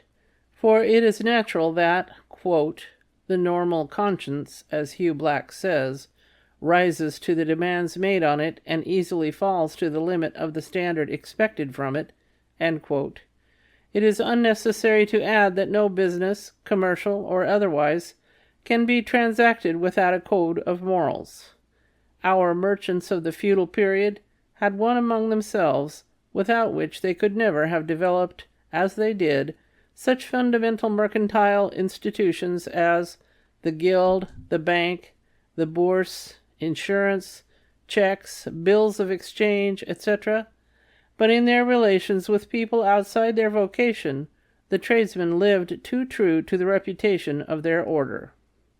This being the case, when the country was opened to foreign trade, only the most adventurous and unscrupulous rushed to the ports, while the respectable business houses declined for some time the repeated requests of the authorities to establish branch houses. Was Bushido powerless to stay the current of commercial dishonor? Let us see. Those who are well acquainted with our history will remember that only a few years after our treaty ports were opened to foreign trade, feudalism was abolished, and when with it the samurai's fiefs were taken and bonds issued to them in compensation, they were given liberty to invest them in mercantile transactions. Now you may ask, quote, why could they not bring their much boasted veracity into their new business relations, and so reform the old abuses? End quote. Those who had eyes to see could not weep enough. Those who had hearts to feel could not sympathize enough with the fate of many a noble and honest samurai who signally and irrevocably failed in his new and unfamiliar field of trade and industry, through sheer lack of shrewdness in coping with his artful plebeian rival. When we know that 80% of the business houses fail in so industrial a country as America, is it any wonder that scarcely one among 100 samurai who went into trade could succeed in his new vocation? It will be long before it will be recognized how many fortunes were wrecked in the attempt to apply Bushido ethics to business methods. But it was soon patent to every observing mind that the ways of wealth were not the ways of honor. In what respects, then, were they different? Of the three incentives to veracity that Lecky enumerates, viz., the industrial, the political, and the philosophical, the first was altogether lacking in Bushido. As to the second, it could develop little in a political community under a feudal system. It is in this philosophical and, as Lecky says, in its highest aspect, that honesty attained elevated rank in our catalogue of virtues. With all my sincere regard for the high commercial integrity of the Anglo-Saxon race, when I ask for the ultimate ground, I am told that, quote, honesty is the best policy, end quote, that it pays to be honest. Is not this virtue, then, its own reward? If it is followed because it brings in more cash than falsehood, I am afraid Bushido would rather indulge in lies. If Bushido rejects a doctrine of quid pro quo rewards, the shrewder tradesman will readily accept it. Lecky has very truly remarked that Veracity owes its growth largely to commerce and manufacture. As Nietzsche puts it, quote, honesty is the youngest of virtues, end quote. In other words, it is the foster child of industry, of modern industry. Without this mother, Veracity was like a blue-blood orphan whom only the most cultivated mind could adopt and nourish. Such minds were general among the samurai, but, for want of a more democratic and utilitarian foster mother, the tender child failed to thrive. Industries advancing, Veracity will prove an easy, nay, a profitable virtue to practice. Just think, as late as November 1880, Bismarck sent a circular to the professional consuls of the German Empire, warning them of, quote, a lamentable lack of reliability with regard to German shipments, inter alia, apparent both as to quality and quantity, end quote. Nowadays we hear comparatively little of German carelessness and dishonesty in trade. In 20 years her merchants learned that in the end honesty pays. Already our merchants are finding that out. For the rest, I recommend the reader to 2 recent writers for well-weighed judgment on this point. Footnote. Knapp, Feudal and Modern Japan, Volume 1, Chapter 4. Ransom, Japan in Transition, Chapter 8. End footnote. It is interesting to remark in this connection that integrity and honor were the surest guarantees which even a merchant debtor could present in the form of promissory notes. It was quite a usual thing to insert such clauses as these, quote, in default of the repayment of the sum lent to me, I shall say nothing against being ridiculed in public, end quote. Or, quote, in case I fail to pay you back, you may call me a fool, end quote, and the like. Often I have wondered whether the veracity of Bushido had any motive higher than courage.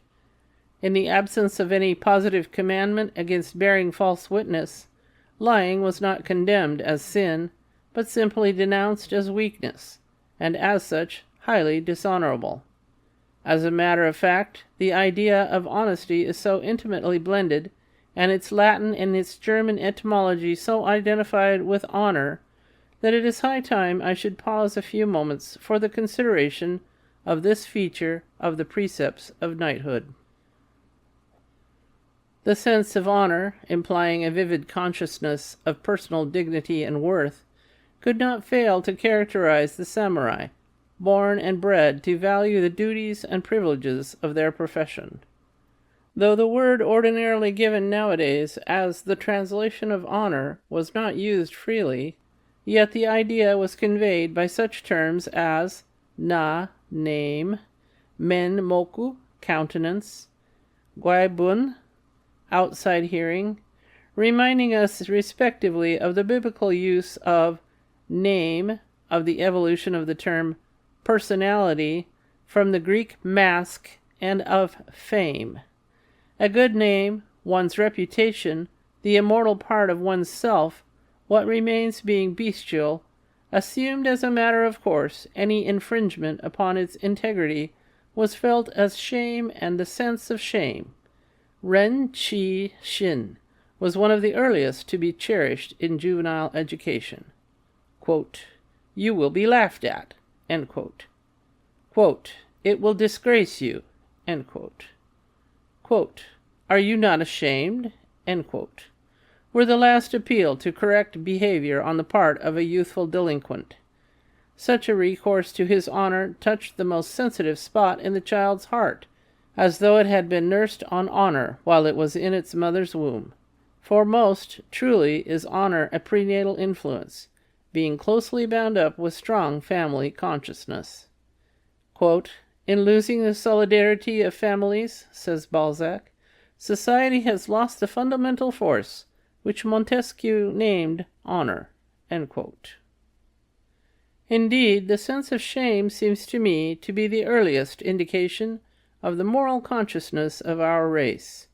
The first and worst punishment which befell humanity in consequence of tasting, quote, "the fruit of that forbidden tree," end quote, was, to my mind, not the sorrow of childbirth, nor the thorns and thistles, but the awakening of the sense of shame. Few incidents in history excel in pathos the scene of the first mother plying with heaving breast and tremulous fingers her crude needle on the few fig leaves which her dejected husband plucked for her. This first fruit of disobedience clings to us with a tenacity that nothing else does. All the sartorial ingenuity of mankind has not yet succeeded in sewing an apron that will efficaciously hide our sense of shame. That samurai was right who refused to compromise his character by a slight humiliation in his youth. Quote, "Because," he said, "dishonor is like a scar on a tree, which time, instead of effacing, only helps to enlarge." End quote. Mencius had taught, centuries before, in almost the identical phrase, what Carlyle has latterly expressed, namely, that, quote, "shame is the soil of all virtue, of good manners and good morals." End quote. The fear of disgrace was so great that if our literature lacks such eloquence as Shakespeare puts into the mouth of Norfolk, it nevertheless hung like Damocles' sword over the head of every samurai, and often assumed a morbid character. In the name of honor, deeds were perpetrated which can find no justification in the code of Bushido. At the slightest, nay, imaginary insult, the quick-tempered braggart took offense, resorted to the use of the sword, and many an unnecessary strife was raised, and many an innocent life lost. The story of a well-meaning citizen who called the attention of a bushi to a flea jumping on his back, and who was forthwith cut in two for the simple and questionable reason that inasmuch as fleas are parasites which feed on animals, it was an unpardonable insult to identify a noble warrior with a beast. I say, stories like these are too frivolous to believe. Yet the circulation of such stories implies three things. 1. That they were invented to overawe common people. 2. That abuses were really made of the samurai's profession of honor. And 3. That a very strong sense of shame was developed among them. It is plainly unfair to take an abnormal case to cast blame upon the precepts, any more than to judge of the true teaching of Christ from the fruits of religious fanaticism and extravagance, inquisitions and hypocrisy. But, as in religious monomania, there is something touchingly noble, as compared with the delirium tremens of a drunkard, so in that extreme sensitiveness of the samurai about their honor, do we not recognize the substratum of a genuine virtue? The morbid excess into which the delicate code of honor was inclined to run was strongly counterbalanced by preaching magnanimity and patience. To take offense at slight provocation was ridiculed as short-tempered.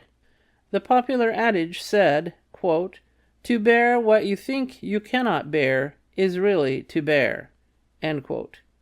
The great Ieyasu left to posterity a few maxims, among which are the following, quote, "The life of man is like going a long distance with a heavy load upon the shoulders. Haste not, reproach none, but be forever watchful of thine own shortcomings. Forbearance is the basis of length of days." End quote. He proved in his life what he preached. a literary wit, put a characteristic epigram into the mouths of three well-known personages in our history. To Nobunaga he attributed, quote, "I will kill her if the nightingale sings not in time," end quote. To Hideyoshi, quote, "I will force her to sing for me," end quote. And to Ieyasu, quote, "I will wait till she opens her lips," end quote. Patience and long-suffering were also highly commended by Mencius. In one place he writes to this effect, quote, "Though you denude yourself and insult me, what is that to me? You cannot defile my soul by your outrage," end quote. Elsewhere he teaches that anger at a petty offense is unworthy a superior man, but indignation for a great cause is righteous wrath. To what height of unmartial and unresisting meekness Bushido could reach in some of its votaries may be seen in their utterances. Take, for instance, this saying of Ogawa, quote, "When others speak all manner of evil things against thee, return not evil for evil, but rather reflect that thou wast not more faithful in the discharge of thy duties." End quote. Take another of Kumazawa, quote, "When others blame thee, blame them not. When others are angry at thee, return not anger. Joy cometh only as passion and desire part." End quote. Still another instance I may cite from Saigo, upon whose overhanging brows, quote, "shame is ashamed to sit," end quote. Quote, "The way is the way of heaven and earth. Man's place is to follow it. Therefore make it the object of thy life to reverence heaven. Heaven loves me and others with equal love. Therefore, with the love wherewith thou lovest thyself, love others. Make not man thy partner, but heaven, and making heaven thy partner, do thy best. Never condemn others, but see to it that thou comest not short of thine own mark." End quote. Some of those sayings remind us of Christian expostulations, and show us how far in practical morality natural religion can approach the revealed. Not only did these sayings remain as utterances, but they were really embodied in acts.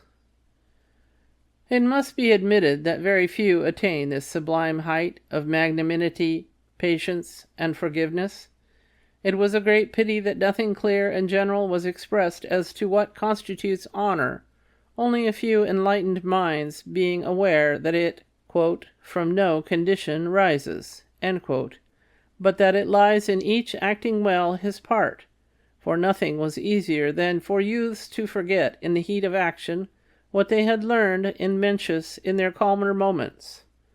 Said this sage, quote, "'Tis in every man's mind to love honor, but little doth he dream that what is truly honorable lies within himself and not anywhere else. The honor which men confer is not good honor. Those whom Chow the Great ennobles, he can make mean again." End quote.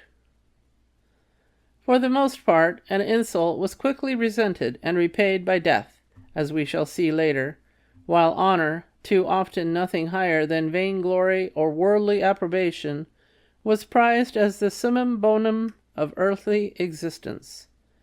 Fame, and not wealth or knowledge, was the goal toward which youths had to strive.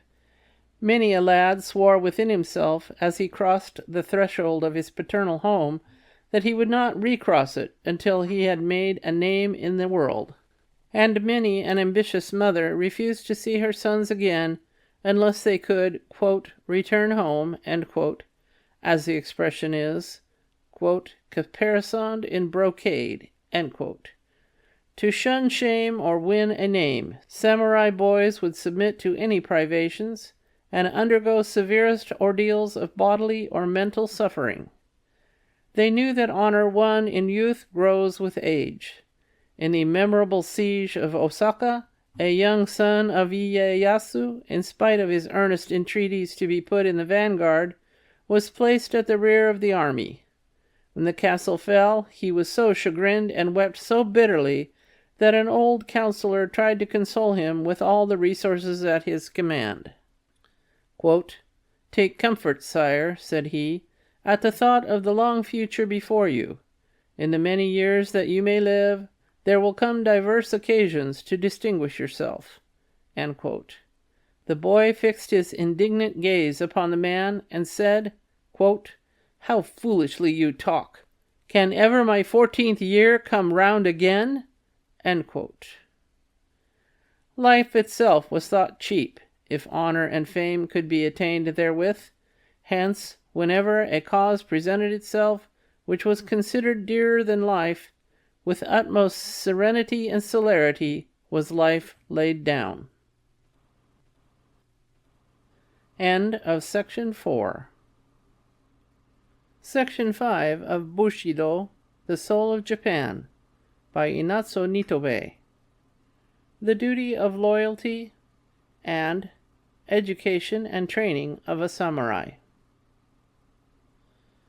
Of the causes in comparison with which no life was too dear to sacrifice was the duty of loyalty, which was the keystone making feudal virtues a symmetrical arch. Other virtues feudal morality shares in common with other systems of ethics, with other classes of people, but this virtue, homage and fealty to a superior, is its distinctive feature. I am aware that personal fidelity is a moral adhesion existing among all sorts and conditions of men. A gang of pickpockets owe allegiance to a Fagin, but it is only in the code of chivalrous honor that loyalty assumes paramount importance. In spite of Hegel's criticism that the fidelity of feudal vassals, being an obligation to an individual and not to a commonwealth, is a bond established on totally unjust principles, footnote, Philosophy of History, English translation by Sibri, Part 4, Section 2, Chapter 1, end footnote.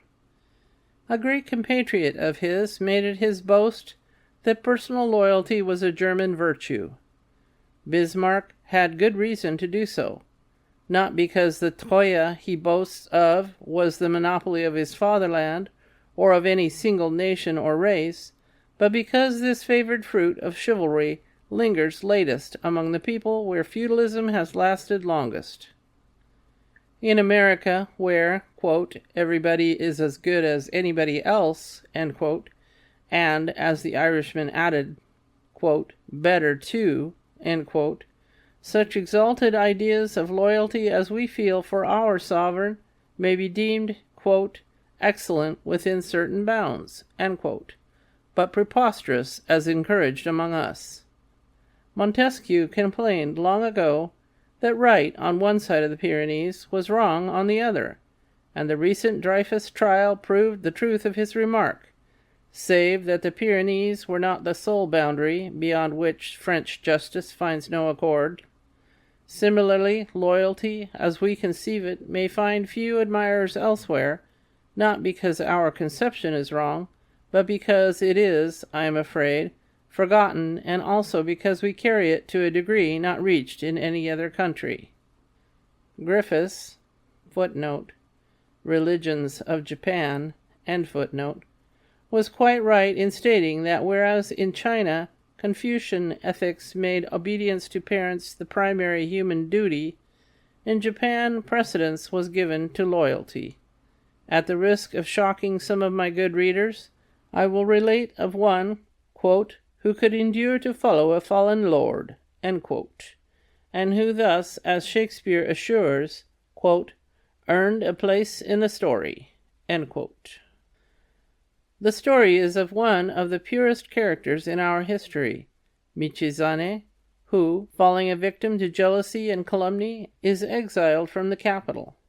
Not content with this, his unrelenting enemies are now bent upon the extinction of his family. Strict search for his son, not yet grown, reveals the fact of his being secreted in a village school kept by one Genzo, a former vassal of Michizane. When orders are dispatched to the schoolmaster to deliver the head of the juvenile offender on a certain day, His first idea is to find a suitable substitute for it.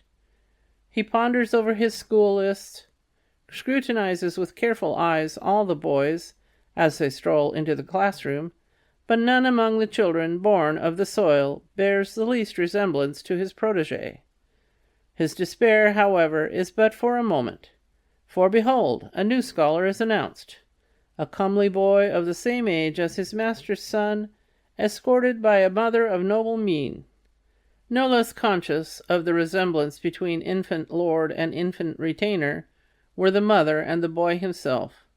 In the privacy of home, both had laid themselves upon the altar, the one his life, the other her heart, yet without a sign to the outer world.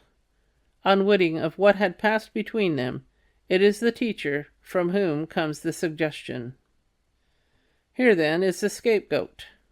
The rest of the narrative may be briefly told. On the day appointed arrives the officer commissioned to identify and receive the head of the youth. Will he be deceived by the false head? The poor Genzo's hand is on the hilt of the sword, ready to strike a blow either at the man or at himself, should the examination defeat his scheme. The officer takes up the gruesome object before him, goes calmly over each feature, and in a deliberate, businesslike tone, pronounces it genuine. That evening, in a lonely home, awaits the mother we saw in the school. Does she know the fate of her child? It is not for his return that she watches with eagerness for the opening of the wicket. Her father-in-law has been for a long time a recipient of Michizane's bounties, but since his banishment, circumstances have forced her husband to follow the service of the enemy of his family's benefactor. He himself could not be untrue to his own cruel master, but his son could serve the cause of the grandsire's lord. As one acquainted with the exile's family, it was he who had been entrusted with the task of identifying the boy's head. Now the day's, yea, the life's, hard work is done. He returns home, and as he crosses its threshold, he accosts his wife, saying, quote, "Rejoice, my wife, our darling son has proved of service to his lord." End quote. Quote, "What an atrocious story!" End quote, I hear my readers exclaim. Quote, "Parents deliberately sacrificing their own innocent child to save the life of another man's." End quote. But this child was a conscious and willing victim. It is a story of vicarious death, as significant as, and not more revolting than, the story of Abraham's intended sacrifice of Isaac. In both cases it was obedience to the call of duty, utter submission to the command of a higher voice, whether given by a visible or an invisible angel, or heard by an outward or an inward ear. But I abstain from preaching. The individualism of the West, which recognizes separate interests for father and son, husband and wife, necessarily brings into strong relief the duties owed by one to the other. But Bushido held that the interest of the family and of the members thereof is intact, one and inseparable. This interest is bound up with affection, natural, instinctive, irresistible. Hence, if we die for one we love with natural love, which animals themselves possess, what is that? Quote, "For if ye love them that love you, what reward have ye? Do not even the publicans the same?" End quote. In his great history, Sanyo relates in touching language the heart struggle of Shigemori concerning his father's rebellious conduct. Quote, "If I be loyal, my father must be undone. If I obey my father, my duty to my sovereign must go amiss." End quote. Poor Shigemori! We see him afterward praying with all his soul that kind heaven may visit him with death, that he may be released from this world where it is hard for purity and righteousness to dwell. Many a Shigemori has his heart torn by the conflict between duty and affection. Indeed, neither Shakespeare nor the Old Testament itself contains an adequate rendering of ko, our conception of filial piety. and yet in such conflicts Bushido never wavered in its choice of loyalty. Women, too, encouraged their offspring to sacrifice all for the king. Ever as resolute as Widow Wyndham and her illustrious consort, the samurai matron stood ready to give up her boys for the cause of loyalty. Since Bushido, like Aristotle and some modern sociologists, conceived the state as antedating the individual, the latter being born into the former as part and parcel thereof, he must live and die for it or for the incumbent of its legitimate authority.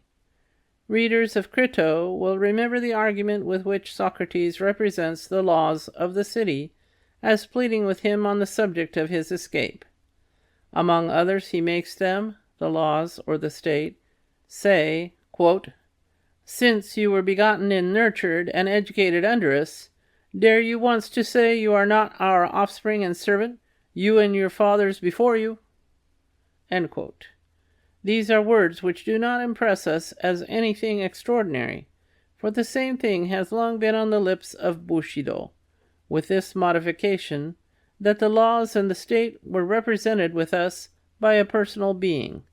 Loyalty is an ethical outcome of this political theory. I am not entirely ignorant of Mr. Spencer's view, according to which political obedience, loyalty, is accredited with only a transitional function. Footnote: Principles of Ethics, Volume 1, Part 2, Chapter 10. End footnote. It may be so. Sufficient unto the day is the virtue thereof.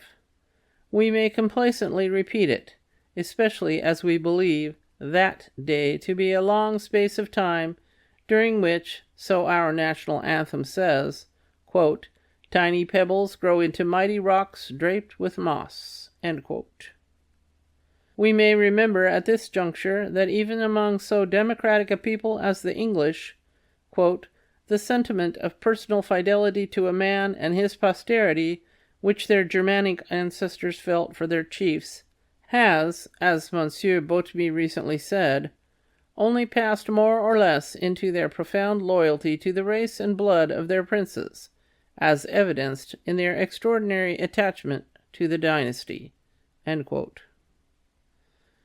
Political subordination, Mr. Spencer predicts, will give place to loyalty to the dictates of conscience. Suppose his induction is realized, will loyalty and its concomitant instinct of reverence disappear forever? We transfer our allegiance from one master to another, without being unfaithful to either. From being subjects of a ruler that wields the temporal scepter, we become servants of the monarch who sits enthroned in the penetralia of our heart. A few years ago, a very stupid controversy, started by the misguided disciples of Spencer, made havoc among the reading class of Japan. In their zeal to uphold the claim of the throne to undivided loyalty, they charged Christians with treasonable propensities in that they avow fidelity to their Lord and Master.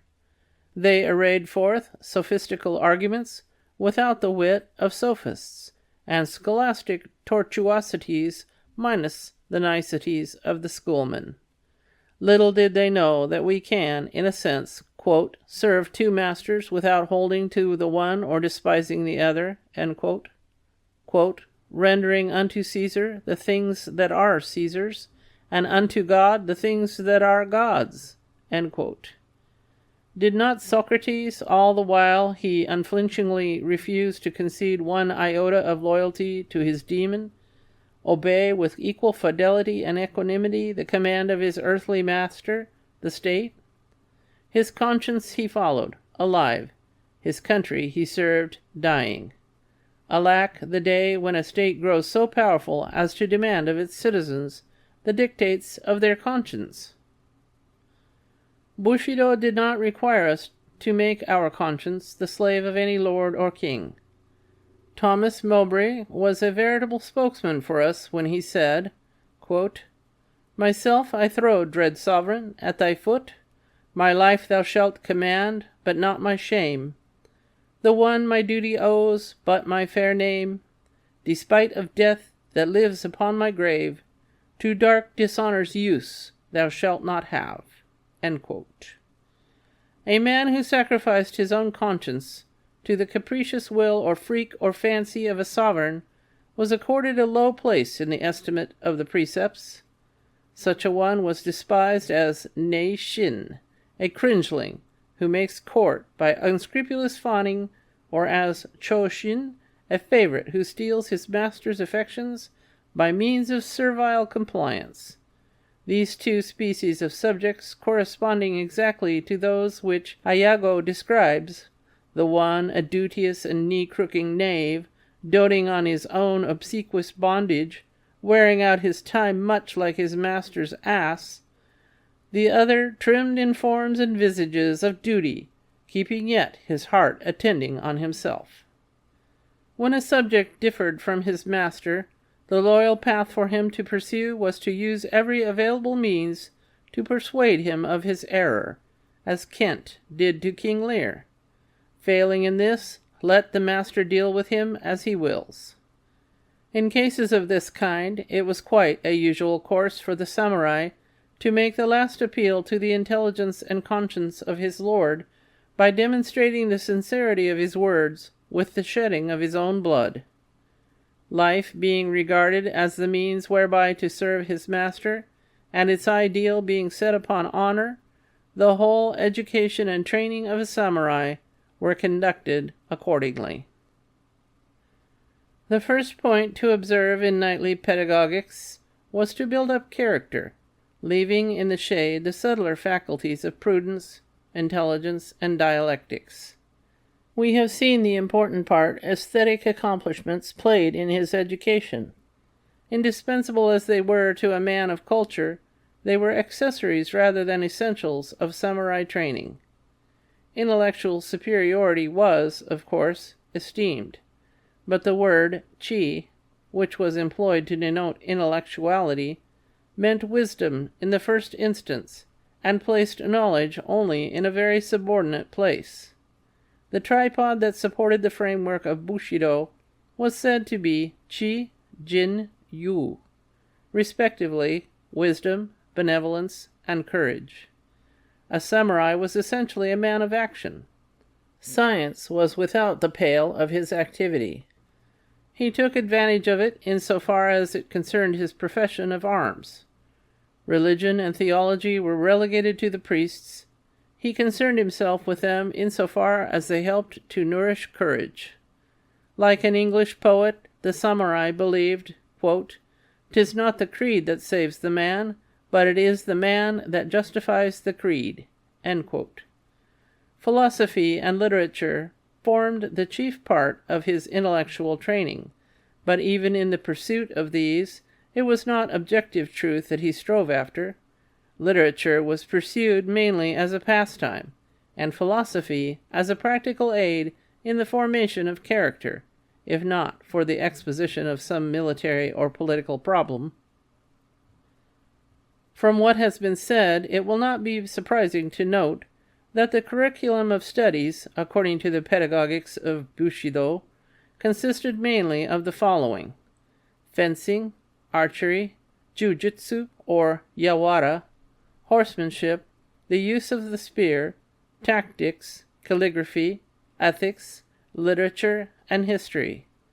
Of these, jujutsu and calligraphy may require a few words of explanation. Great stress was laid on good writing, probably because our logograms, partaking as they do of the nature of pictures, possess artistic value, and also because chirography was accepted as indicative of one's personal character. Jujutsu may be briefly defined as an application of anatomical knowledge to the purpose of offense or defense. It differs from wrestling in that it does not depend upon muscular strength. It differs from other forms of attack in that it uses no weapon. Its feat consists in clutching or striking such part of the enemy's body as will make him numb and incapable of resistance. Its object is not to kill, but to incapacitate one for action for the time being. A subject of study which one would expect to find in military education and which is rather conspicuous by its absence in the Bushido course of instruction, is mathematics. This, however, can be readily explained in part by the fact that feudal warfare was not carried on with scientific precision. Not only that, but the whole training of the samurai was unfavorable to fostering numerical notions. Chivalry is uneconomical. It boasts of penury. It says with Ventidius that, quote, ambition, the soldier's virtue, rather makes choice of loss than gain, which darkens him. End quote.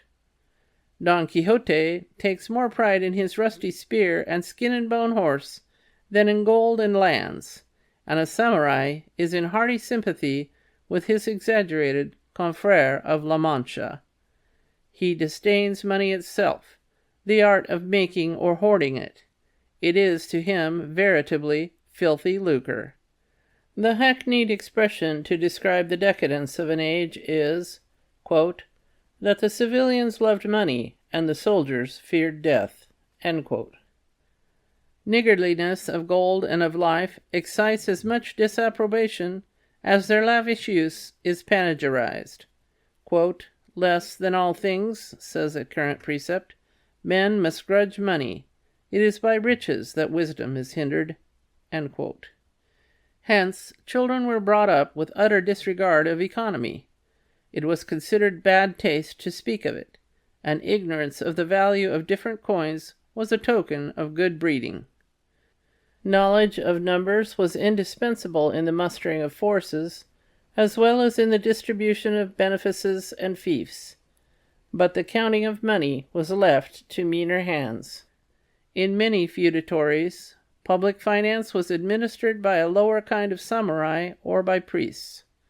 Every thinking bushi knew well enough that money formed the sinews of war, but he did not think of raising the appreciation of money to a virtue. It is true that thrift was enjoined by Bushido, but not for economical reasons so much as for the exercise of abstinence. Luxury was thought the greatest menace to manhood, and severest simplicity was required of the warrior class, sumptuary laws being enforced in many of the clans.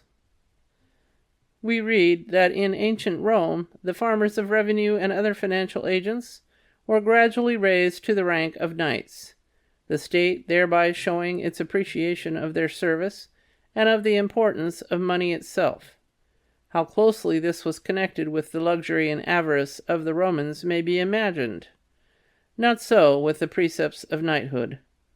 These persisted in systematically regarding finance as something low as compared with moral and intellectual vocations. Money and the love of it being thus diligently ignored, Bushido itself could long remain free from 1,001 evils of which money is the root.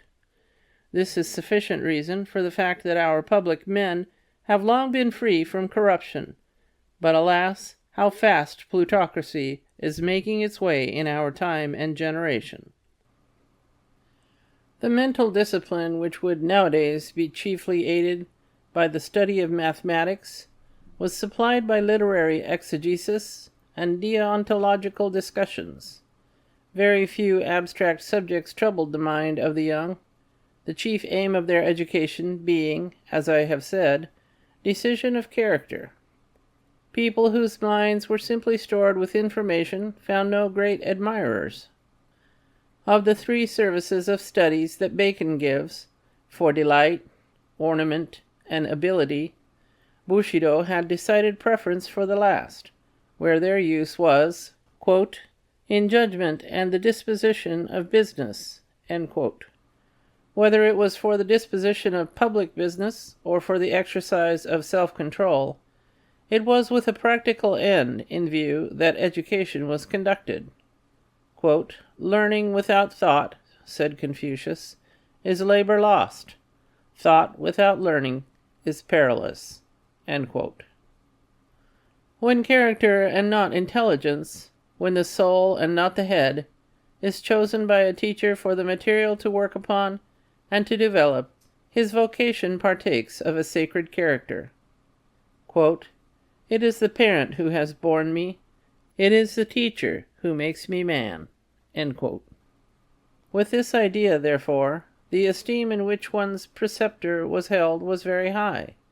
A man to evoke such confidence and respect from the young must necessarily be endowed with superior personality without lacking erudition. He was a father to the fatherless and an adviser to the erring. Quote, "Thy father and thy mother," end quote, so runs our maxim, quote, "are like heaven and earth. Thy teacher and thy Lord are like the sun and moon." End quote. The present system of paying for every sort of service was not in vogue among the adherents of Bushido. It believed in a service which can be rendered only without money and without price. Spiritual service, be it of priest or teacher, was not to be repaid in gold or silver, not because it was valueless, but because it was invaluable. Here the non-arithmetical honor instinct of Bushido taught a truer lesson than modern political economy, for wages and salaries can be paid only for services whose results are definite, tangible, and measurable, whereas the best service done in education, namely in soul development, and this includes the services of a pastor, is not definite, tangible, or measurable. Being immeasurable, money, the ostensible measure of value, is of inadequate use. Usage sanctioned that pupils brought to their teachers money or goods at different seasons of the year, but these were not payments, but offerings, which indeed were welcome to the recipients, as they were usually men of stern caliber, boasting of honorable penury, too dignified to work with their hands and too proud to beg. They were grave personifications of high spirits undaunted by adversity. They were an embodiment of what was considered as an end of all learning, and were thus a living example of that discipline of disciplines, self-control, which was universally required of samurai. End of Section 5. Section 6 of Bushido, The Soul of Japan, by Inazo Nitobe. Self-control and the institutions of suicide and redress. They were an embodiment of what was considered as an end of all learning, and were thus a living example of that discipline of disciplines, self-control, which was universally required of samurai. The discipline of fortitude on the one hand, inculcating endurance without a groan, and the teaching of politeness on the other, requiring us not to mar the pleasure or serenity of another by manifestations of our own sorrow or pain, combined to engender a stoical turn of mind, and eventually to confirm it into a national trait of apparent stoicism. I say apparent stoicism because I do not believe that true stoicism can ever become the characteristic of a whole nation, and also because some of our national manners and customs may seem to a foreign observer hard-hearted. Yet we are really as susceptible to tender emotion as any race under the sky.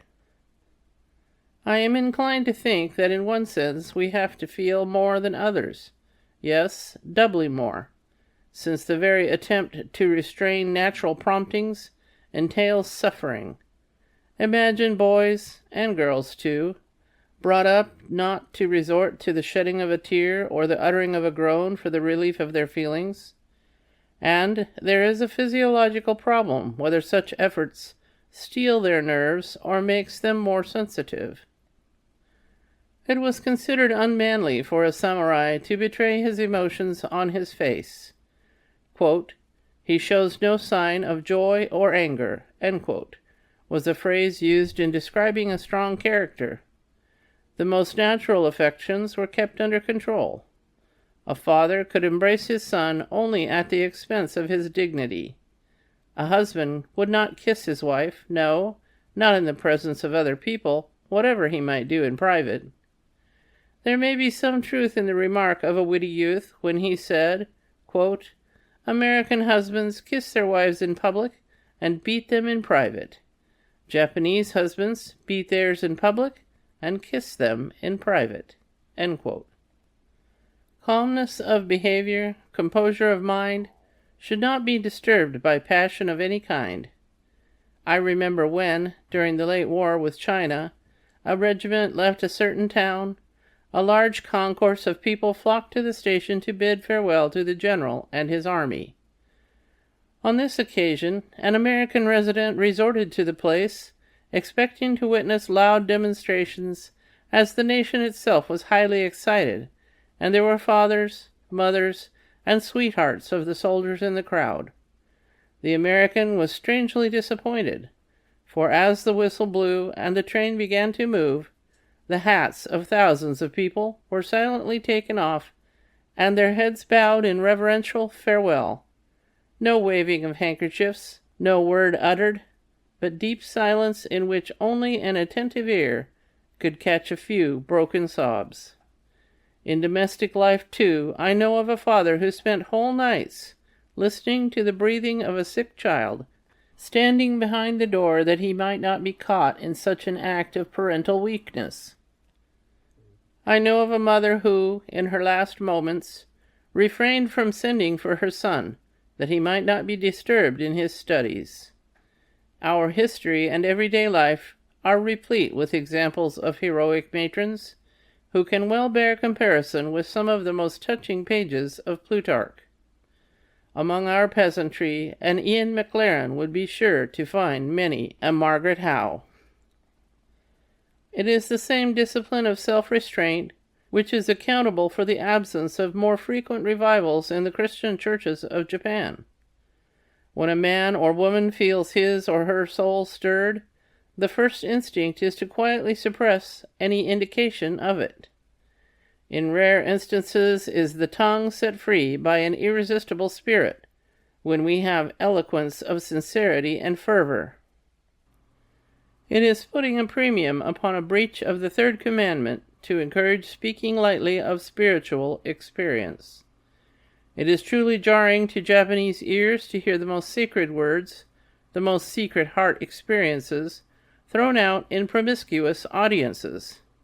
Quote, "Dost thou feel the soil of thy soul stirred with tender thoughts? It is time for seeds to sprout. Disturb it not with speech, but let it work alone in quietness and secrecy," end quote, writes a young samurai in his diary. To give in so many articulate words one's inmost thoughts and feelings, notably the religious, is taken among us as an unmistakable sign that they are neither very profound nor very sincere. Quote, "Only a pomegranate is he," so runs a popular saying, "who when he gapes his mouth displays the contents of his heart." End quote. It is not altogether perverseness of Oriental minds that the instant our emotions are moved we try to guard our lips in order to hide them. Speech is very often with us, as the Frenchman defined it, quote, "the art of concealing thought," end quote. Call upon a Japanese friend in time of deepest affliction, and he will invariably receive you laughing, with red eyes or moist cheeks. At first you may think him hysterical. Press him for explanation, and you will get a few broken commonplaces. Quote, "Human life has sorrow," end quote. Quote, "They who meet must part," end quote. Quote, "He that is born must die," end quote. Quote, "It is foolish to count the years of a child that is gone, but a woman's heart will indulge in follies," end quote, and the like. So the noble words of a noble Hohenzollern, quote, "Learn zu leiden und klagen," end quote, had found many responsive minds among us long before they were uttered. Indeed, the Japanese have recourse to risibility whenever the frailties of human nature are put to severest test. I think we possess a better reason than Democritus himself for our Abderian tendency, for laughter with us oftenest veils an effort to regain balance of temper when disturbed by any untoward circumstance. It is a counterpoise of sorrow or rage. The suppression of feelings being thus steadily insisted upon, they find their safety valve in poetical aphorism. A poet of the 10th century writes, quote, "In Japan, and China as well, humanity when moved by sorrow tells its bitter grief in verse." End quote. A mother who tries to console her broken heart by fancying her departed child absent on his wonted chase after the dragonfly hums, quote, "How far today in chase, I wonder, has gone my hunter of the dragonfly." End quote. I refrain from quoting other examples, for I know I could do only scant justice to the pearly gems of our literature, were I to render into a foreign tongue the thoughts which were wrung drop by drop from bleeding hearts and threaded into beads of rarest value. I hope I have, in a measure, shown that inner working of our minds, which often presents an appearance of callousness, or of a hysterical mixture of laughter and dejection, and whose sanity is sometimes called in question. It has also been suggested that our endurance of pain and indifference to death are due to less sensitive nerves. This is plausible as far as it goes. The next question is, why are our nerves less tightly strung? It may be our climate is not so stimulating as the American. It may be our monarchical form of government does not excite us as much as the Republic does the Frenchman. It may be that we do not read Sartor Resartus as zealously as the Englishman. Personally, I believe it was our very excitability and sensitiveness which made it a necessity to recognize and enforce constant self-repression. But whatever may be the explanation, without taking into account long years of discipline and self-control, none can be correct. Discipline in self-control can easily go too far. It can well repress the genial current of the soul. It can force pliant natures into distortions and monstrosities. It can beget bigotry, breed hypocrisy, or habitate affections.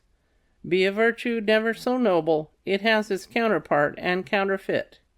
We must recognize in each virtue its own positive excellence, and follow its positive ideal.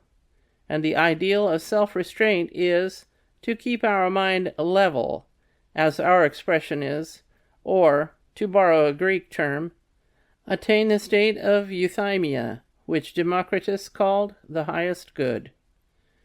The acme of self-control is reached and best illustrated in the first of the two institutions which we shall now bring to view, namely, the institutions of suicide and redress, of which, the former known as harakiri, and the latter as kataki uchi, many foreign writers have treated more or less fully. To begin with suicide, let me state that I confine my observations only to seppuku or kappuku, popularly known as harakiri, which means self-immolation by disembowelment. Quote, "Ripping the abdomen? How absurd!" End quote. So cry those to whom the name is new.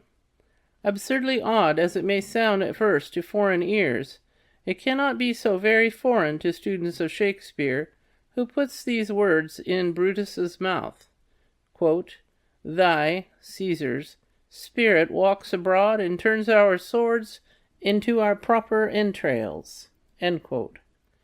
Listen to a modern English poet who, in his Light of Asia, speaks of a sword piercing the bowels of a queen. None blames him for bad English or breach of modesty. Or, to take still another example, look at Guercino's painting of Cato's death in the Palazzo Brassa in Genoa. Whoever has read the swan song, which Addison makes Cato sing, will not jeer at the sword half buried in his abdomen. In our minds, this mode of death is associated with instances of noblest deeds, and of most touching pathos, so that nothing repugnant much less ludicrous, mars our conception of it. So wonderful is the transforming power of virtue, of greatness, of tenderness, that the vilest form of death assumes a sublimity and becomes a symbol of new life, or else the sign which Constantine beheld would not conquer the world. Not for extraneous associations only does seppuku lose in our mind any taint of absurdity, for the choice of this particular part of the body to operate upon was based on an old anatomical belief as to the seat of the soul and of the affections. When Moses wrote of Joseph's, quote, bowels yearning upon his brother, end quote, or David prayed the Lord not to forget his bowels, or when Isaiah, Jeremiah, and other inspired men of old spoke of the sounding or the troubling of bowels, they all and each endorsed the belief prevalent among the Japanese that in the abdomen was enshrined the soul. The Semites habitually spoke of the liver and kidneys and surrounding fat as the seat of emotion and life. The term hara was more comprehensive than the Greek phren or thumos, and the Japanese and Hellenese alike thought the spirit of man to dwell somewhere in that region. Such a notion is by no means confined to the peoples of antiquity. The French, in spite of the theory propounded by one of their most distinguished philosophers, Descartes, that the soul is located in the pineal gland, still insist in using the term ventre in a sense which, if anatomically too vague, is nevertheless physiologically significant. Similarly, entrailles stands in their language for affection and compassion, nor is such belief mere superstition, being more scientific than the general idea of making the heart the center of the feelings. Without asking a friar, the Japanese knew better than Romeo, quote, in what vile part of this anatomy one's name did lodge, end quote. Modern neurologists speak of the abdominal and pelvic brains, denoting thereby sympathetic nerve centers in those parts which are strongly affected by any psychical action. This view of mental physiology once admitted, the syllogism of seppuku is easy to construct. Quote, I will open the seat of my soul and show you how it fares with it. See for yourself whether it is polluted or clean. End quote. I do not wish to be understood as asserting religious or even moral justification of suicide, but the high estimate placed upon honor was ample excuse with many for taking one's own life. How many acquiesced in the sentiment expressed by Garth? Quote, when honor's lost, 'tis a relief to die. Death's but a sure retreat from infamy. End quote. And have smilingly surrendered their souls to oblivion. Death, when honor was involved, was accepted in Bushido as a key to the solution of many complex problems, so that to an ambitious samurai, a natural departure from life seemed a rather tame affair, and a consummation not devoutly to be wished for. I dare say that many good Christians, if only they are honest enough, will confess the fascination of, if not positive admiration for, the sublime composure with which Cato, Brutus, Petronius, and a host of other ancient worthies terminated their own earthly existence. Is it too bold to hint that the death of the first of the philosophers was partly suicidal? When we are told so minutely by his pupils how their master willingly submitted to the mandate of the state, which he knew was morally mistaken, in spite of the possibilities of escape, and how he took up the cup of hemlock in his own hand, even offering libation from its deadly contents, do we not discern in his whole proceeding and demeanor an act of self-immolation?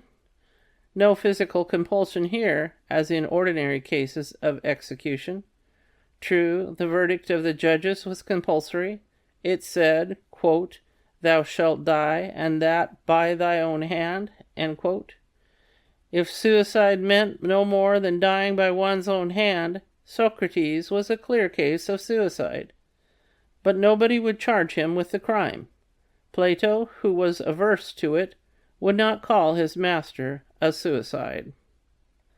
Now my readers will understand that seppuku was not a mere suicidal process. It was an institution, legal and ceremonial.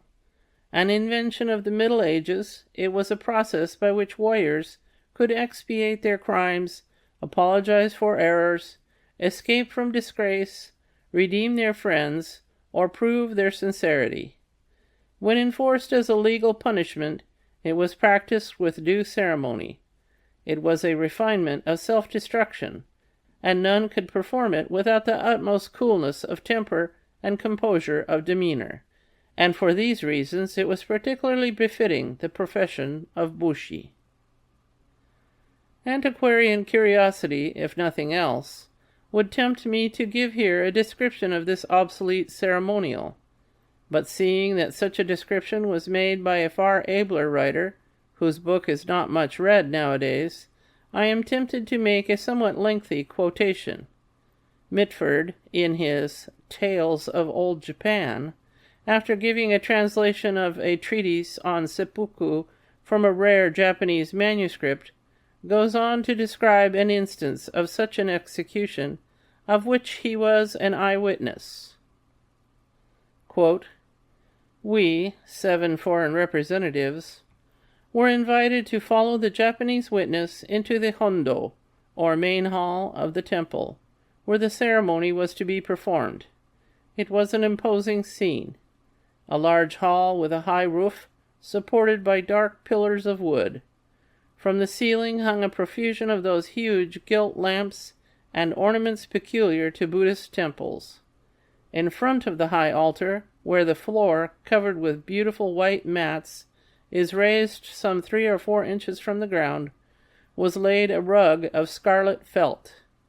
Tall candles, placed at regular intervals, gave out a dim, mysterious light, just sufficient to let all the proceedings be seen.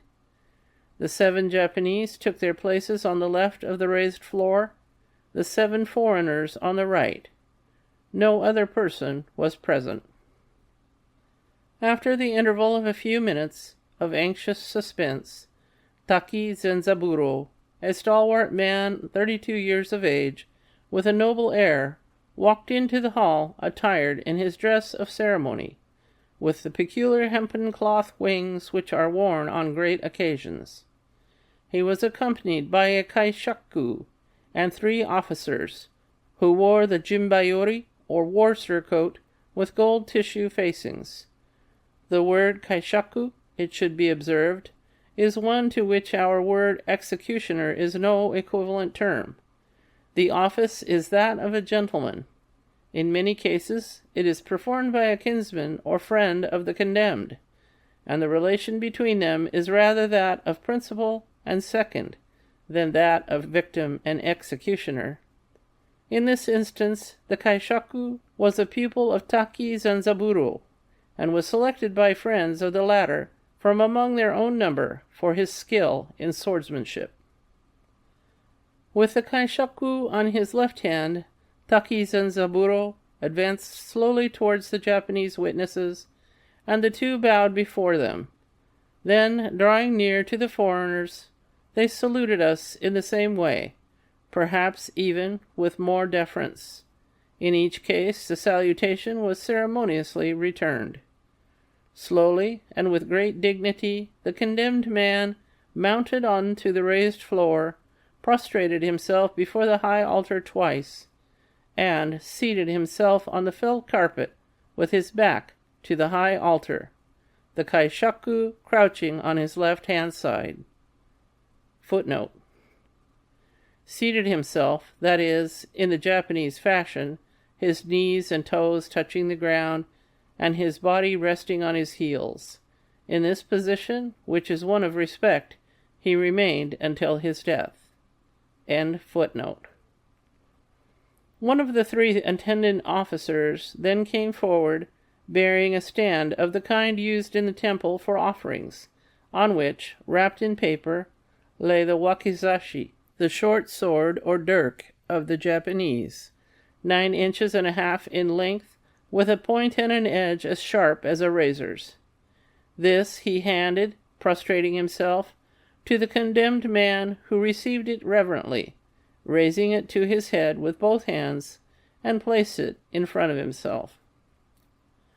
After another profound obeisance, Taki Zenzaburo, in a voice which betrayed just so much emotion and hesitation as might be expected from a man who was making a painful confession, but with no sign of either in his face or manner, spoke as follows. Quote, I, and I alone, unwarrantably gave the order to fire on the foreigners at Kobe, and again as they tried to escape. For this crime I disembowel myself, and I beg you who are present to do me the honor of witnessing the act. End quote. Bowing once more, the speaker allowed his upper garments to slip down to his girdle, and remained naked to the waist. Carefully, according to custom, he tucked his sleeves under his knees to prevent himself from falling backward, for a noble Japanese gentleman should die falling forwards. Deliberately, with a steady hand, he took the dirk that lay before him. He looked at it wistfully, almost affectionately. For a moment he seemed to collect his thoughts for the last time, and then, stabbing himself deeply below the waist in the left-hand side, he drew the dirk slowly across to his right side, and turning it in the wound, gave a slight cut upwards. During this sickeningly painful operation, he never moved a muscle of his face. When he drew out the dirk, he leaned forward and stretched out his neck. An expression of pain for the first time crossed his face, but he uttered no sound. At that moment, the kaishaku, who, still crouching by his side, had been keenly watching his every movement, sprang to his feet, poised his sword for a second in the air. There was a flash, a heavy, ugly thud, a crashing fall. With one blow, the head had been severed from the body. A dead silence followed, broken only by the hideous noise of the blood throbbing out of the inert head before us, which, but a moment before, had been a brave and chivalrous man. It was horrible. The kaishaku made a low bow, wiped his sword with a piece of paper which he had ready for the purpose, and retired from the raised floor, and the stained dirk was solemnly borne away, a bloody proof of the execution. The two representatives of the Mikado then left their places, and crossing over to where the foreign witnesses sat, called to us to witness that the sentence of death upon Taki Zenzaburo had been faithfully carried out. The ceremony being at an end, we left the temple. End quote. I might multiply any number of descriptions of seppuku from literature or from the relation of eyewitnesses, but one more instance will suffice. Two brothers, Sakon and Naiki, respectively 24 and 17 years of age, made an effort to kill Ieyasu in order to avenge their father's wrongs. But before they could enter the camp, they were made prisoners. The old general admired the pluck of the youths who dared an attempt on his life, and ordered that they should be allowed to die an honorable death. Their little brother, Hachimaro, a mere infant of 8 summers, was condemned to a similar fate, as the sentence was pronounced on all the male members of the family, and the 3 were taken to a monastery where it was to be executed. A physician who was present on the occasion has left us a diary from which the following scene is translated. Quote, when they were all seated in a row for final dispatch, Sakon turned to the youngest and said, quote, go thou first, for I wish to be sure that thou dost it aright. End quote. Upon the little one's replying that, as he had never seen seppuku performed, he would like to see his brothers do it, and then he could follow them, the older brothers smiled between their tears. Quote, well said, little fellow. So canst thou well boast of being our father's child." End quote. When they had placed him between them, Sakon thrust the dagger into the left side of his own abdomen and asked, quote, "Look, brother, dost understand now? Only don't push the dagger too far, lest thou fall back. Lean forward, rather, and keep thy knees well composed." End quote. Naiki did likewise and said to the boy, quote, "Keep thy eyes open, or else thou mayest look like a dying woman. If thy dagger feels anything within and thy strength fails, take courage and double thy effort to cut across." End quote. The child looked from one to the other, and when both had expired, he calmly half denuded himself and followed the example set him on either hand. End quote. The glorification of seppuku offered, naturally enough, no small temptation to its unwarranted committal. For causes entirely incompatible with reason, or for reasons entirely undeserving of death, hot-headed youths rushed into it as insects fly into fire.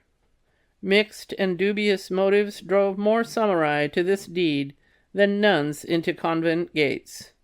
Life was cheap as reckoned by the popular standard of honor. The saddest feature was that honor, which was always in the agio, so to speak, was not always solid gold, but alloyed with baser metals.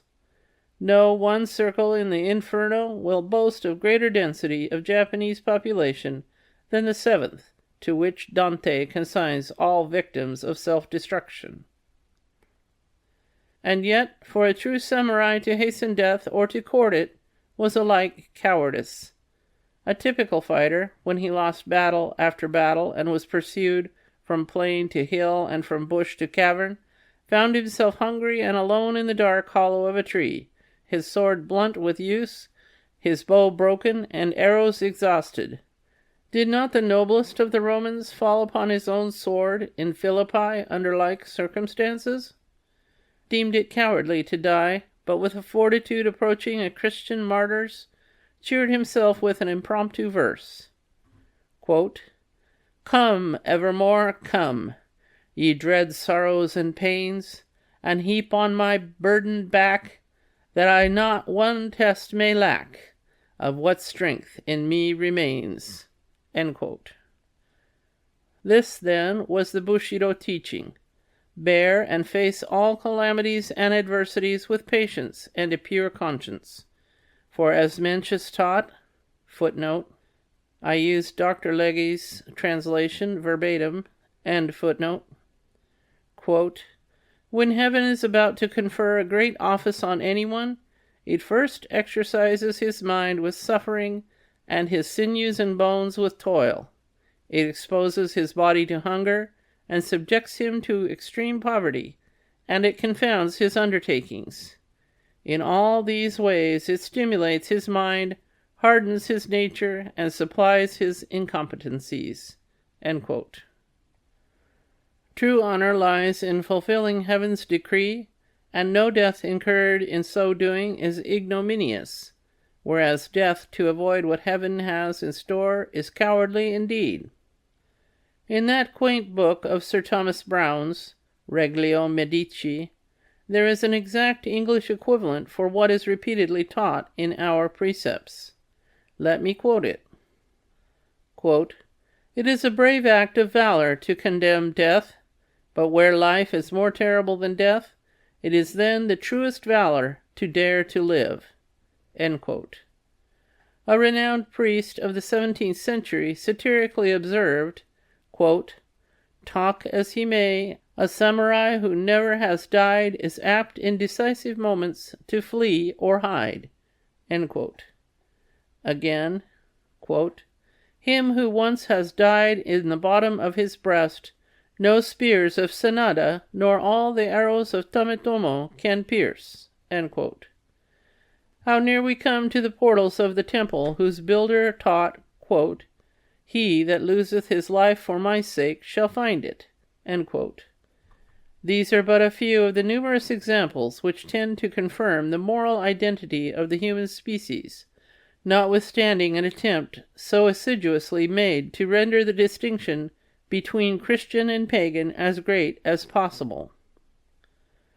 We have thus seen that the Bushido institution of suicide was neither so irrational nor barbarous as its abuse strikes us at first sight.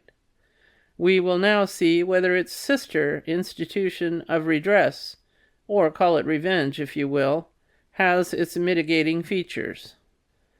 I hope I can dispose of this question in a few words, since a similar institution, or call it custom, if that suits you better, has at some time prevailed among all peoples and has not yet become entirely obsolete, as attested by the continuance of dueling and lynching. Why, has not an American captain recently challenged Esterhazy that the wrongs of Dreyfus be avenged?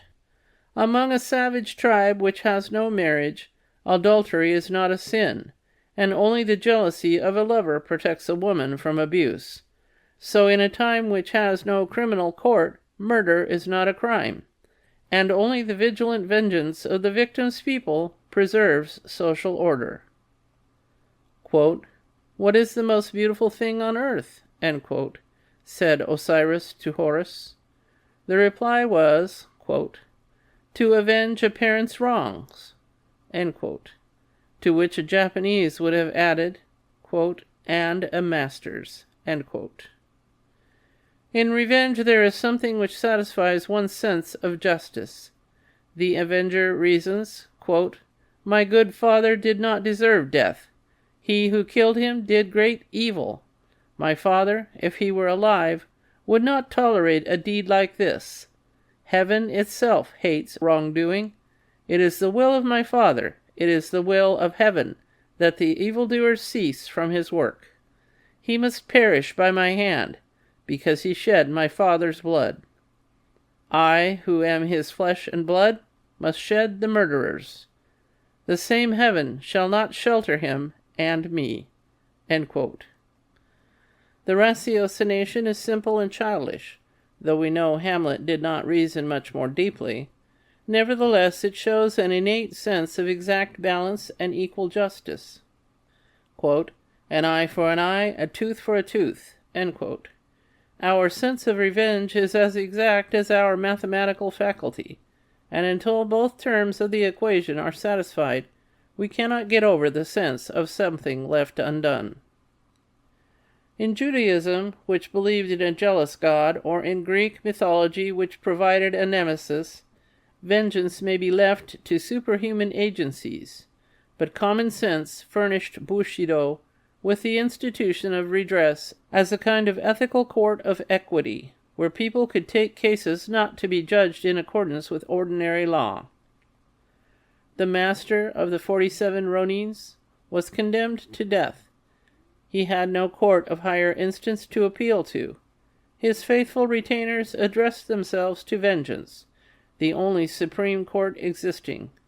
They, in their turn, were condemned by common law, but the popular instinct passed a different judgment, and hence their memory is still kept as green and fragrant, as are their graves at Sengakuji to this day. Though Lao Tse taught to recompense injury with kindness, the voice of Confucius was very much louder, which counseled that injury must be recompensed with justice, and yet revenge was justified only when it was undertaken in behalf of our superiors and benefactors. One's own wrongs, including injuries done to wife and children, were to be borne and forgiven. A samurai could therefore fully sympathize with Hannibal's oath to avenge his country's wrongs, but he scorns James Hamilton for wearing in his girdle a handful of earth from his wife's grave, as an eternal incentive to avenge her wrongs on the Regent Murray. Both of these institutions of suicide and redress lost their raison d'être at the promulgation of the criminal code. No more do we hear of romantic adventures of a fair maiden as she tracks in disguise the murderer of her parent. No more can we witness tragedies of family vendetta enacted. The knight-errantry of Miyamoto Musashi is now a tale of the past. The well-ordered police spies out the criminal for the injured party, and the law metes out justice. The whole state and society will see that wrong is righted. The sense of justice satisfied, there is no need of kataki uchi. If this had meant that, quote, hunger of the heart which feeds upon the hope of glutting that hunger with the life-blood of the victim, end quote, as a New England divine has described it, a few paragraphs in the criminal code would not so entirely have made an end of it. As to seppuku, though it too has no existence du jour, we still hear of it from time to time, and shall continue to hear, I am afraid, as long as the past is remembered. Many painless and time-saving methods of self-immolation will come in vogue, as its votaries are increasing with fearful rapidity throughout the world. But Professor Morselli will have to concede to seppuku an aristocratic position among them. He maintains that, quote, when suicide is accomplished by very painful means, or at the cost of prolonged agony, in 99 cases out of 100, it may be assigned as the act of a mind disordered by fanaticism, by madness, or by morbid excitement. End quote. Footnote. Morselli, Suicide, page 314. End footnote. But a normal seppuku does not savor of fanaticism, or madness, or excitement, utmost sang-froid being necessary to its successful accomplishment. Of the two kinds into which Dr. Strahan, footnote, suicide and insanity, end footnote, divides suicide, the rational, or quasi, and the irrational, or true, seppuku is the best example of the former type. From these bloody institutions, as well as from the general tenor of Bushido, it is easy to infer that the sword played an important part in social discipline and life. End of Section 6. Section 7 of Bushido, The Soul of Japan, by Inazo Nitobe. The Sword, the Soul of the Samurai, and The Training and Position of Woman. From these bloody institutions, as well as from the general tenor of Bushido, it is easy to infer that the sword played an important part in social discipline and life. The saying passed as an axiom which called the sword the soul of the samurai, and made it the emblem of power and prowess. When Mahomet proclaimed that, quote, the sword is the key of heaven and hell, end quote, he only echoed a Japanese sentiment. Very early the samurai boy learned to wield it. It was a momentous occasion for him when, at the age of 5, he was apparelled in the paraphernalia of samurai costume, placed upon a go board. Footnote. The game of go is sometimes called Japanese checkers, but is much more intricate than the English game. The go board contains 361 squares and is supposed to represent a battlefield, the object of the game being to occupy as much space as possible. End footnote. And initiated into the rites of the military profession by having thrust into his girdle a real sword instead of the toy dirk with which he had been playing. After the first ceremony of adoptio per arma, he was no more to be seen outside his father's gates without this badge of his status, even if it was usually substituted for everyday wear by a gilded wooden dirk. Not many years pass before he wears constantly the genuine steel, though blunt, and then the sham arms are thrown aside, and with enjoyment keener than his newly acquired blades, he marches out to try their edge on wood and stone. When he reaches man's estate at the age of 15, being given independence of action, he can now pride himself upon the possession of arms sharp enough for any work. The very possession of the dangerous instrument imparts to him a feeling and an air of self-respect and responsibility. Quote, "He beareth not his sword in vain." End quote. What he carries in his belt is a symbol of what he carries in his mind and heart: loyalty and honor. The two swords, the longer and the shorter, called respectively daito and shoto, or katana and wakizashi, never leave his side. When at home, they grace the most conspicuous place in study or parlor. By night, they guard his pillow within easy reach of his hand. Constant companions, they are beloved, and proper names of endearment given them. Being venerated, they are well nigh worshipped. The father of history has recorded as a curious piece of information that the Scythians sacrificed to an iron scimitar. Many a temple and many a family in Japan hoards a sword as an object of adoration. Even the commonest dirk has due respect paid to it. Any insult to it is tantamount to personal affront. Woe to him who carelessly steps over a weapon lying on the floor! So precious an object cannot long escape the notice and the skill of artists, nor the vanity of its owner, especially in times of peace, when it is worn with no more use than a crozier by a bishop or a scepter by a king.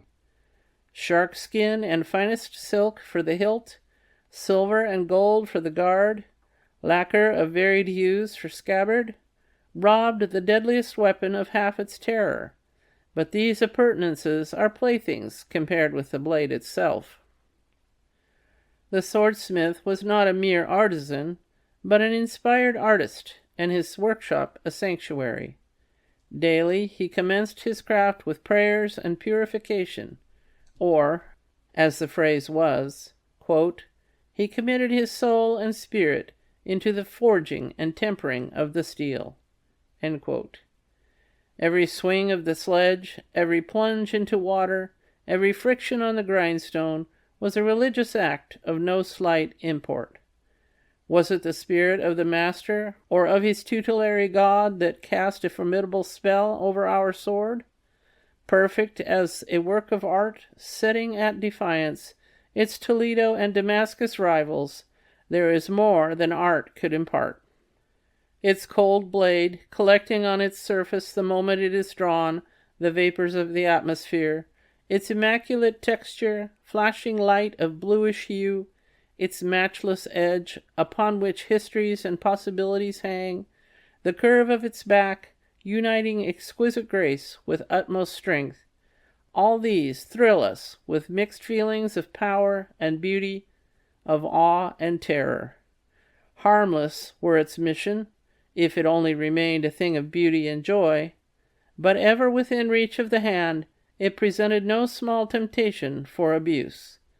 Too often did the blade flash forth from its peaceful sheath. The abuse sometimes went so far as to try the acquired steel on some harmless creature's neck. The question that concerns us most is, however, did Bushido justify the promiscuous use of the weapon? The answer is unequivocally no. As it laid great stress on its proper use, so did it denounce and abhor its misuse. A dastard or a braggart was he who brandished his weapon on undeserved occasions. A self-possessed man knows the right time to use it, and such times come but rarely. Let us listen to the late Count Katsu, who passed through one of the most turbulent times of our history, when assassinations, suicides, and other sanguinary practices were the order of the day.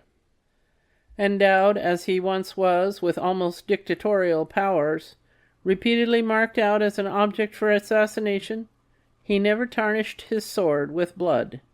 In relating some of his reminiscences to a friend, he says, in a quaint plebeian way peculiar to him, quote, I have a great dislike for killing people, and so I haven't killed one single man.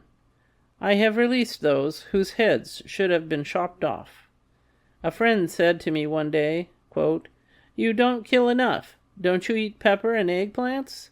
End quote. Well, some people are no better. But you see that fellow was slain himself. My escape may be due to my dislike of killing. I had the hilt of my sword so tightly fastened to the scabbard that it was hard to draw the blade. I made up my mind that though they cut me, I will not cut. Yes, some people are truly like fleas and mosquitoes, and they bite, but what does their biting amount to? It itches a little, that's all. It won't endanger life." End quote. These are the words of one whose Bushido training was tried in the fiery furnace of adversity and triumph. The popular apothegm, quote, "to be beaten is to conquer," end quote, meaning true conquest consists in not opposing a riotous foe, and, quote, "the best won victory is that obtained without shedding of blood," end quote, and others of similar import, will show that, after all, the ultimate ideal of knighthood was peace. It was a great pity that this high ideal was left exclusively to priests and moralists to preach, while the samurai went on practicing and extolling martial traits. In this, they went so far as to tinge the ideals of womanhood with Amazonian character.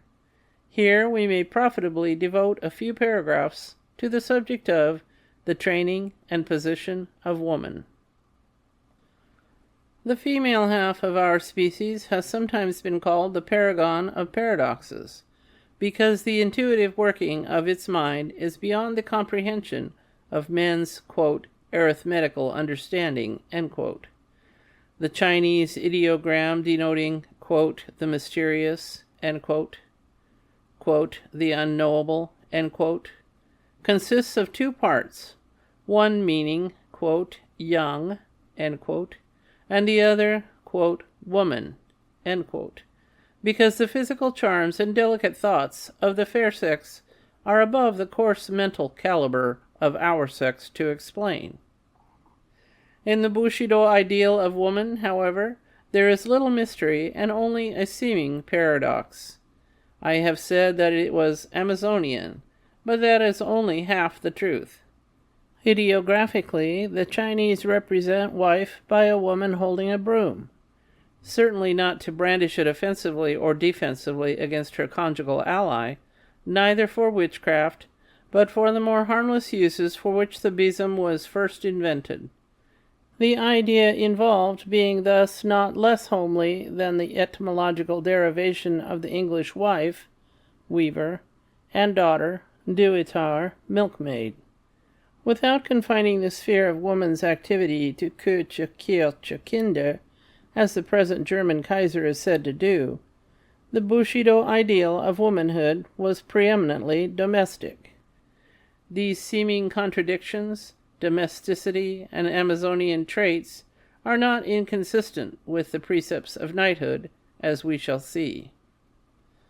Bushido being a teaching primarily intended for the masculine sex, the virtues it prized in woman were naturally far from being distinctly feminine. Winckelmann remarks that, quote, "the supreme beauty of Greek art is rather male than female," end quote, and Lecky adds that it was true in the moral conception of the Greeks as in their art. Bushido similarly praised those women most, quote, "who emancipated themselves from the frailty of their sex, and displayed a heroic fortitude worthy of the strongest and the bravest of men," end quote. Footnote. Lecky, History of European Morals, 2, page 383, end footnote. Young girls, therefore, were trained to repress their feelings, to indurate their nerves, to manipulate weapons, especially the long-handled sword called the naginata, so as to be able to hold their own against unexpected odds. Yet the primary motive for exercises of this martial character was not for use in the field. It was twofold, personal and domestic. Woman, owning no suzerain of her own, formed her own bodyguard. With her weapon she guarded her personal sanctity with as much zeal as her husband did his master's. The domestic utility of her warlike training was in the education of her sons, as we shall see later. Fencing and similar exercises, if rarely of practical use, were a wholesome counterbalance to the otherwise sedentary habits of woman. But these exercises were not followed only for hygienic purposes. They could be turned into use in times of need. Girls, when they reached womanhood, were presented with dirks, kaiken, pocket poniards, which might be directed to the bosom of their assailants, or, if advisable, to their own. The latter was very often the case, and yet I will not judge them severely. Even the Christian conscience, with its horror of self-immolation, will not be harsh with them, seeing Pelagia and Domnina, 2 suicides, were canonized for their purity and piety. When a Japanese Virginia saw her chastity menaced, she did not wait for her father's dagger. Her own weapon lay always in her bosom. It was a disgrace to her not to know the proper way in which she had to perpetrate self-destruction. For example, little as she was taught in anatomy, she must know the exact spot to cut her throat. She must know how to tie her lower limbs together with a belt, so that, whatever the agonies of death might be, her corpse be found in utmost modesty with the limbs properly composed. Is not a caution like this worthy of the Christian Perpetua or the Vestal Cornelia? I would not put such an abrupt interrogation were it not for a misconception based on our bathing customs and other trifles that chastity is unknown among us. Footnote. For a very sensible explanation of nudity in bathing, see Fink's Lotos Time in Japan, pages 286 through 297. End footnote. On the contrary, chastity was a preeminent virtue of the samurai woman, held above life itself. A young woman taken prisoner, seeing herself in danger of violence at the hands of the rough soldiery, says she will obey their pleasure, provided she be first allowed to write a line to her sisters, whom war has dispersed in every direction. When the epistle is finished, off she runs to the nearest well and saves her honor by drowning. The letter she leaves behind ends with these verses. Quote, "For fear lest clouds may dim her light, should she but graze this nether sphere, the young moon poised above the height doth hastily betake to flight." End quote. It would be unfair to give my readers an idea that masculinity alone was our highest ideal for woman. Far from it. Accomplishments and the gentler graces of life were required of them. Music, dancing, and literature were not neglected. Some of the finest verses in our literature were expressions of feminine sentiments. In fact, women played an important role in the history of the Japanese belles lettres. Dancing was taught, I am speaking of samurai girls, not of geisha, only to smooth the angularity of their movements. Music was to regale the weary hours of their fathers and husbands. Hence, it was not for the technique, the art as such, that music was learned, for the ultimate object was the purification of heart, since it was said that no harmony of sound is attainable without the player's heart being in harmony with herself. Here again we see the same idea prevailing which we notice in the training of youths, that accomplishments were ever kept subservient to moral worth. Just enough of music and dancing to add grace and brightness to life, but never to foster vanity and extravagance. I sympathize with the Persian prince who, when taken into a ballroom in London and asked to take part in the merriment, bluntly remarked that in his country they provided a particular set of girls to do that kind of business for them. The accomplishments of our women were not acquired for show or social ascendancy. They were a home diversion, and if they shone in social parties, it was as the attributes of a hostess.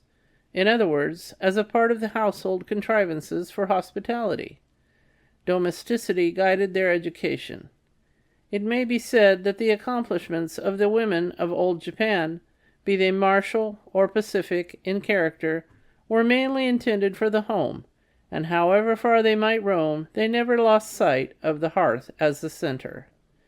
It was to maintain its honor and integrity that they slaved, drudged, and gave up their lives. Night and day, in tones at once firm and tender, brave and plaintive, they sang to their little nests. As daughter, woman sacrificed herself for her father, as wife for her husband, and as mother for her son. Thus, from earliest youth, she was taught to deny herself. Her life was not one of independence, but of dependent service. Man's helpmeet, if her presence is helpful, she stays on the stage with him. If it hinders his work, she retires behind the curtain. Not infrequently does it happen that a youth becomes enamored of a maiden who returns his love with equal ardor, but when she realizes his interest in her makes him forgetful of his duties, disfigures her person, that her attractions may cease. Azuma, the ideal wife in the minds of samurai girls, finds herself loved by a man who, in order to win her affection, conspires against her husband. Upon pretense of joining in the guilty plot, she manages, in the dark, to take her husband's place, and the sword of the lover-assassin descends upon her own devoted head. The following epistle, written by the wife of a young daimyo before taking her own life, needs no comment. Quote, "Oft have I heard that no accident or chance ever mars the march of events here below, and that all moves in accordance with a plan. To take shelter under a common bough, or a drink of the same river, is alike ordained from ages prior to our birth. Since we were joined in ties of eternal wedlock, now 2 short years ago, my heart hath followed thee, even as its shadow followeth an object, inseparably bound heart to heart, loving and being loved. Learning but recently, however, that the coming battle is to be the last of thy labor and life, take the farewell greeting of thy loving partner. I have heard that Koyu, the mighty warrior of ancient China, lost a battle, loath to part with his favorite Gu. Yoshinaka, too, brave as he was, brought disaster to his cause, too weak to bid prompt farewell to his wife. Why should I, to whom earth no longer offers hope or joy, why should I detain thee or thy thoughts by living? Why should I not, rather, await thee on the road which all mortal kind must sometime tread? Never, prithee, never forget the many benefits which our good master Hideyori hath heaped upon thee. The gratitude we owe him is as deep as the sea and as high as the hills." End quote. Woman's surrender of herself to the good of her husband, home, and family was as willing and honorable as the man's self-surrender to the good of his lord and country. Self-renunciation, without which no life enigma can be solved, was the keynote of the loyalty of man as well as of the domesticity of woman. She was no more the slave of man than was her husband of his liege lord, and the part she played was recognized as naijo, quote, the inner help, end quote. In the ascending scale of service stood woman, who annihilated herself for man, that he might annihilate himself for the master, that he in turn might obey heaven. I know the weakness of this teaching, and that the superiority of Christianity is nowhere more manifest than here, in that it requires of each and every living soul direct responsibility to its Creator. Nevertheless, as far as the doctrine of service, the serving of a cause higher than one's own self, even at the sacrifice of one's individuality, I say the doctrine of service, which is the greatest that Christ preached, and is the sacred keynote of his mission, as far as that is concerned, Bushido is based on eternal truth. My readers will not accuse me of undue prejudice in favor of slavish surrender of volition. I accept in a large measure the view advanced with breadth of learning and defended with profundity of thought by Hegel, that history is the unfolding and realization of freedom.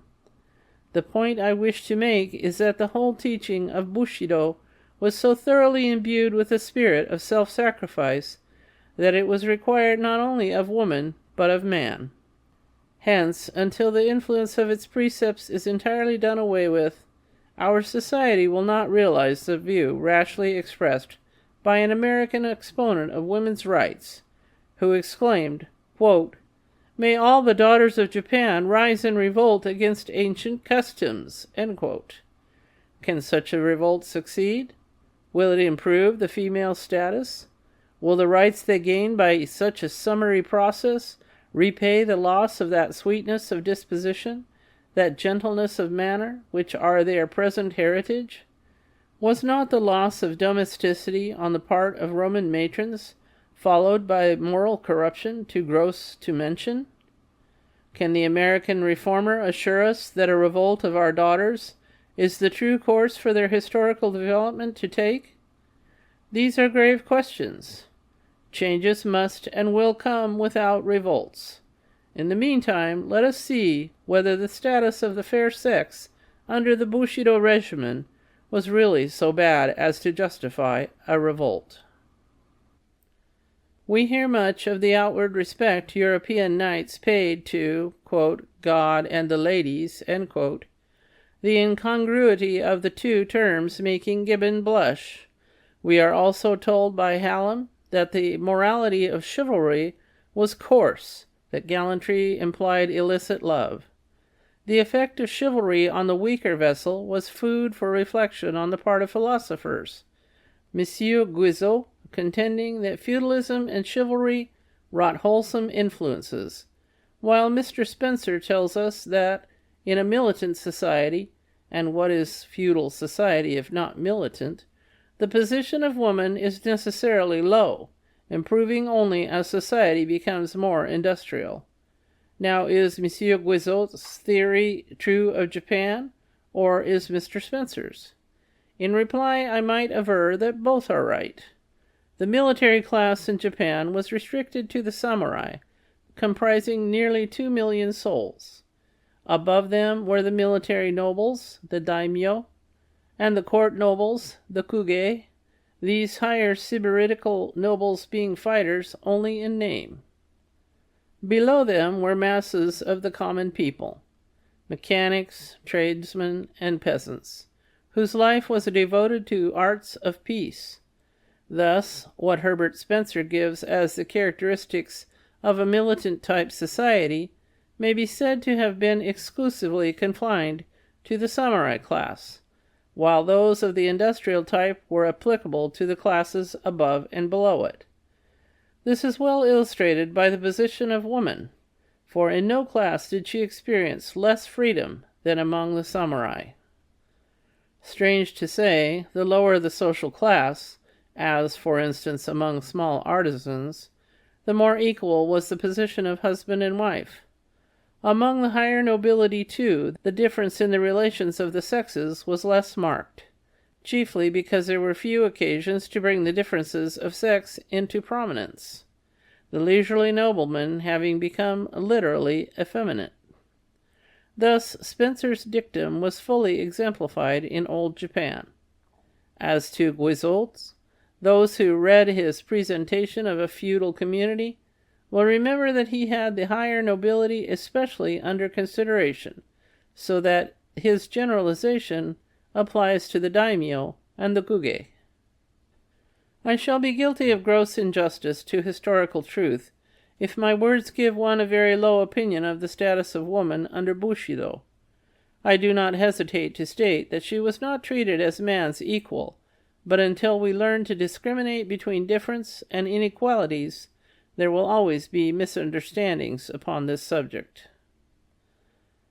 When we think in how few respects men are equal among themselves, e.g., before law courts or voting polls, it seems idle to trouble ourselves with a discussion on the equality of sexes. When the American Declaration of Independence said that all men were created equal, it had no reference to their mental or physical gifts. It simply repeated what Ulpian long ago announced, that before the law all men are equal. Legal rights were, in this case, the measure of their equality. Were the law the only scale by which to measure the position of woman in a community, it would be as easy to tell where she stands as to give her avoirdupois in pounds and ounces. But the question is there a correct standard in comparing the relative social position of the sexes? Is it right? Is it enough to compare woman's status to man's, as the value of silver is compared with that of gold, and give the ratio numerically? Such a method of calculation excludes from consideration the most important kind of value which a human being possesses, namely, the intrinsic. In view of the manifold variety of requisites for making each sex fulfill its earthly mission, the standard to be adopted in measuring its relative position must be of a composite character, or, to borrow from economic language, it must be a multiple standard. Bushido had a standard of its own, and it was binomial. It tried to gauge the value of woman on the battlefield and by the hearth. There she counted for very little, here for all. The treatment accorded her corresponded to this double measurement. As a social-political unit, not much, while as wife and mother she received highest respect and deepest affection. Why, among so military a nation as the Romans, were their matrons so highly venerated? Was it not because they were matrona, mothers? Not as fighters or lawgivers, but as their mothers did men bow before them. So with us. While fathers and husbands were absent in field or camp, the government of the household was left entirely in the hands of mothers and wives. The education of the young, even their defense, was entrusted to them. The warlike exercises of women, of which I have spoken, were primarily to enable them intelligently to direct and follow the education of their children. I have noticed a rather superficial notion prevailing among half-informed foreigners that because the common Japanese expression for one's wife is, quote, "my rustic wife," end quote, and the like, she is despised and held in little esteem. When it is told that such phrases as, quote, "my foolish father," end quote, "my swinish son," end quote, "my awkward self," end quote, etc. are in current use, is not the answer clear enough? To me, it seems that our idea of marital union goes in some ways further than the so-called Christian. Quote, "man and woman shall be one flesh," end quote. The individualism of the Anglo-Saxon cannot let go of the idea that husband and wife are two persons. Hence, when they disagree, their separate rights are recognized, and when they agree, they exhaust their vocabulary in all sorts of silly pet names and nonsensical blandishments. It sounds highly irrational to our ears when a husband or wife speaks to a third party of his other half, better or worse, as being lovely, bright, kind, and what-not. Is it good taste to speak of oneself as, quote, "my bright self," end quote, "my lovely disposition," end quote, and so forth? We think praising one's own wife or one's own husband is praising a part of one's own self, and self-praise is regarded, to say the least, as bad taste among us, and I hope among Christian nations too. I have diverged at some length, because the polite debasement of one's consort was a usage most in vogue among the samurai. The Teutonic races, beginning their tribal life with a superstitious awe of the fair sex, though this is really wearing off in Germany, and the Americans beginning their social life under the painful consciousness of the numerical insufficiency of women, footnote, I refer to those days when girls were imported from England and given in marriage for so many pounds of tobacco, etc., end footnote, who, now increasing, are, I am afraid, fast losing the prestige their colonial mothers enjoyed. The respect man pays to woman has, in Western civilization, become the chief standard of morality. But in the martial ethics of Bushido, the main watershed dividing the good and the bad was sought elsewhere. It was located along the line of duty which bound man to his own divine soul, and then to other souls, in the 5 relations I have mentioned in the early part of this paper. Of these we have brought to our readers' notice loyalty, the relation between one man as vassal and another as lord. Upon the rest I have only dwelt incidentally as occasion presented itself, because they were not peculiar to Bushido. Being founded on natural affections, they could but be common to all mankind, though in some particulars they may have been accentuated by conditions which its teachings induced. In this connection there comes before me the peculiar strength and tenderness of friendship between man and man, which often added to the bond of brotherhood a romantic attachment doubtless intensified by the separation of the sexes in youth, a separation which denied to affection the natural channel open to it in Western chivalry or in the free intercourse of Anglo-Saxon lands. I might fill pages with Japanese versions of the story of Damon and Pythias, or Achilles and Patroclus, or tell in Bushido parlance of ties as sympathetic as those which bound David and Jonathan. It is not surprising, however, that the virtues and teachings unique in the precepts of knighthood did not remain circumscribed to the military class. This makes us hasten to the consideration of the influence of Bushido on the nation at large. End of Section 7. Section 8 of Bushido, The Soul of Japan, by Inazo Nitobe. The influence of Bushido, and is Bushido still alive? It is not surprising, however, that the virtues and teachings unique in the precepts of knighthood did not remain circumscribed to the military class. This makes us hasten to the consideration of the influence of Bushido on the nation at large. We have brought into view only a few of the more prominent peaks which rise above the range of knightly virtues, in themselves so much more elevated than the general level of our national life. As the sun in its rising first tips the highest peaks with russet hue, and then gradually casts its rays on the valley below, so the ethical system, which first enlightened the military order, drew in course of time followers from amongst the masses. Democracy raises up a natural prince for its leader, and aristocracy infuses a princely spirit among the people. Virtues are no less contagious than vices. Quote, "There needs but one wise man in a company, and all are wise, so rapid is the contagion," end quote, says Emerson. No social class or caste can resist the diffusive power of moral influence. Prate as we may of the triumphant march of Anglo-Saxon liberty, rarely has it received impetus from the masses. Was it not rather the work of the squires and gentlemen? Very truly does Monsieur Taine say, quote, "These 3 syllables, as used across the Channel, summarize the history of English society."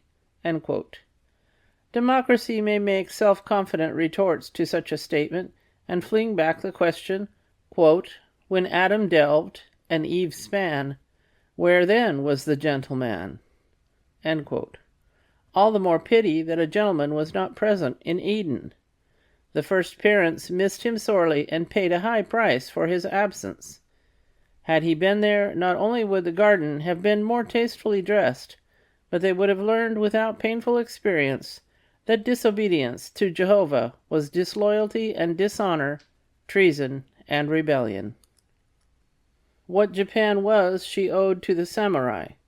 They were not only the flower of the nation, but its root as well. All the gracious gifts of heaven flowed through them. Though they kept themselves socially aloof from the populace, they set a moral standard for them and guided them by their example. I admit Bushido had its esoteric and exoteric teachings, These were eudaimonistic, looking after the welfare and happiness of the commonalty, while those were eretaic, emphasizing the practice of virtues for their own sake. In the most chivalrous days of Europe, knights formed numerically but a small fraction of the population. But, as Emerson says, quote, "In English literature half the drama and all the novels, from Sir Philip Sidney to Sir Walter Scott, paint this figure, gentlemen." End quote. Write in place of Sidney and Scott, Chikamatsu and Bakken, and you have in a nutshell the main features of the literary history of Japan. The innumerable avenues of popular amusement and instruction, the theaters, the storytellers' booths, the preacher's dais, the musical recitations, the novels, have taken for their chief theme the stories of the samurai. The peasants round the open fire in their huts never tire of repeating the achievements of Yoshitsune and his faithful retainer Benkei, or of the two brave Soga brothers. The dusky urchins listen with gaping mouths until the last stick burns out and the fire dies in its embers, still leaving their hearts aglow with the tale that is told. The clerks and the shop boys, after their day's work is over and the amado of the store are closed, footnote, outside shutters, end footnote, gather together to relate the story of Nobunaga and Hideyoshi far into the night, until slumber overtakes their weary eyes and transports them from the drudgery of the counter to the exploits of the field. The very babe just beginning to toddle is taught to lisp the adventures of Momotaro, the daring conqueror of Ogreland. Even girls are so imbued with the love of knightly deeds and virtues that, like Desdemona, they would seriously incline to devour with greedy ear the romance of the samurai. The samurai grew to be the beau ideal of the whole race. Quote, "As among flowers the cherry is queen, so among men the samurai is lord." End quote. So sang the populace. Debarred from commercial pursuits, the military class itself did not aid commerce, but there was no channel of human activity, no avenue of thought, which did not receive in some measure an impetus from Bushido. Intellectual and moral Japan was directly or indirectly the work of knighthood.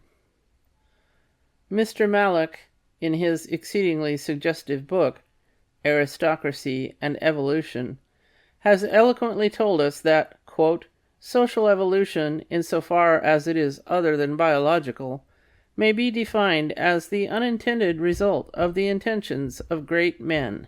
End quote. Further, that historical progress is produced by a struggle, quote, "not among the community generally, to live, but a struggle amongst a small section of the community to lead, to direct, to employ the majority in the best way." End quote. Whatever may be said about the soundness of his argument, these statements are amply verified in the part played by Bushi in the social progress, as far as it went, of our empire. How the spirit of Bushido permeated all social classes is also shown in the development of a certain order of men known as Otoko Date, the natural leaders of democracy.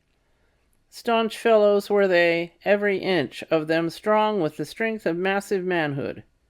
At once the spokesmen and the guardians of popular rights, they had each a following of hundreds and thousands of souls who proffered in the same fashion that samurai did to daimyo the willing service of, quote, "limb and life, of body, chattels, and earthly honor," end quote. Backed by a vast multitude of rash and impetuous working men, those born, quote, "bosses," end quote, formed a formidable check to the rampancy of the two-sworded order. In manifold ways has Bushido filtered down from the social class where it originated, and acted as leaven among the masses, furnishing a moral standard for the whole people. The precepts of knighthood, begun at first as the glory of the elite, became in time an aspiration and inspiration to the nation at large. And though the populace could not attain the moral height of those loftier souls, yet Yamato Damashi, the soul of Japan, ultimately came to express the Volksgeist of the island realm. If religion is no more than, quote, morality touched by emotion, end quote, as Matthew Arnold defines it, few ethical systems are better entitled to the rank of religion than Bushido. Moto Uri has put the mute utterance of the nation into words when he sings, quote, Isles of blessed Japan, should your Yamato spirit strangers seek to scan, say, scenting morn's sunlit air, blows the cherry wild and fair. End quote. Yes, the sakura, footnote, Cerasus pseudo-cerasus, Lindley, end footnote, has for ages been the favorite of our people and the emblem of our character. Mark particularly the terms of definition which the poet uses, the words, the wild cherry flower scenting the morning sun. The Yamato spirit is not a tame, tender plant, but a wild, in the sense of natural, growth. It is indigenous to the soil.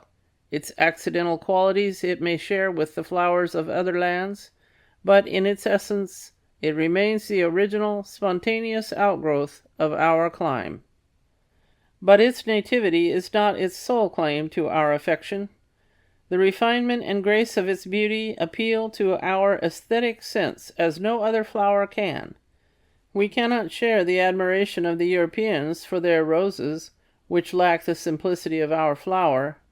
Then, too, the thorns that are hidden beneath the sweetness of the rose, the tenacity with which she clings to life, as though loath or afraid to die rather than drop untimely, preferring to rot on her stem, her showy colors and heavy odors, all these are traits so unlike our flower, which carries no dagger or poison under its beauty, which is ever ready to depart life at the call of nature, whose colors are never gorgeous, and whose light fragrance never palls. Beauty of color and of form is limited in its showing. It is a fixed quality of existence, whereas fragrance is volatile, ethereal as the breathing of life. So in all religious ceremonies, frankincense and myrrh play a prominent part. There is something spirituel in redolence. When the delicious perfume of the sakura quickens the morning air, as the sun in its course rises to illumine first the isles of the Far East, few sensations are more serenely exhilarating than to inhale, as it were, the very breath of beauteous day. When the Creator himself is pictured as making new resolutions in his heart upon smelling a sweet savor, Genesis chapter 8, verse 21, is it any wonder that the sweet-smelling season of the cherry blossom should call forth the whole nation from their little habitations? Blame them not, if for a time their limbs forget their toil and moil, and their hearts their pangs and sorrows. Their brief pleasure ended, they return to their daily tasks with new strength and new resolutions. Thus, in ways more than one, is the sakura the flower of the nation. Is then this flower so sweet and evanescent, blown whithersoever the wind listeth, and shedding a puff of perfume, ready to vanish forever, is this flower the type of the Yamato spirit? Is the soul of Japan so frail immortal? Is Bushido still alive? Or has Western civilization, in its march through the land, already wiped out every trace of its ancient discipline? It were a sad thing if a nation's soul could die so fast.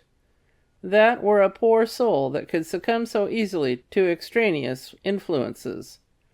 The aggregate of psychological elements which constitute a national character is as tenacious as the, quote, irreducible elements of species, of the fins of fish, of the beak of the bird, of the tooth of the carnivorous animal." End quote. In his recent book, full of shallow asseverations and brilliant generalizations, Monsieur Le Bon says, footnote, "The Psychology of Peoples," page 33, end footnote. Quote, "The discoveries due to the intelligence are the common patrimony of humanity. Qualities or defects of character constitute the exclusive patrimony of each people. They are the firm rock which the waters must wash day by day for centuries before they can wear away even its external asperities." End quote. These are strong words and would be highly worth pondering over, provided there were qualities and defects of character which constitute the exclusive patrimony of each people. Schematizing theories of this sort had been advanced long before Le Bon began to write his book, and they were exploded long ago by Theodore Waite and Hugh Murray. In studying the various virtues instilled by Bushido, we have drawn upon European sources for comparison and illustrations, and we have seen that no one quality of character was its exclusive patrimony. It is true, the aggregate of moral qualities presents a quite unique aspect. It is this aggregate which Emerson names a, quote, "compound result into which every great force enters as an ingredient," end quote. But instead of making it, as Le Bon does, an exclusive patrimony of a race or people, the Concord philosopher calls it, quote, "an element which unites the most forcible persons of every country, makes them intelligible and agreeable to each other, and is somewhat so precise that it is at once felt if an individual lack the Masonic sign." End quote. The character which Bushido stamped on our nation, and on the samurai in particular, cannot be said to form, quote, "an irreducible element of species," end quote. But nevertheless, as to the vitality which it retains, there is no doubt. Were Bushido a mere physical force, the momentum it has gained in the last 700 years could not stop so abruptly. Were it transmitted only by heredity, its influence must be immensely widespread.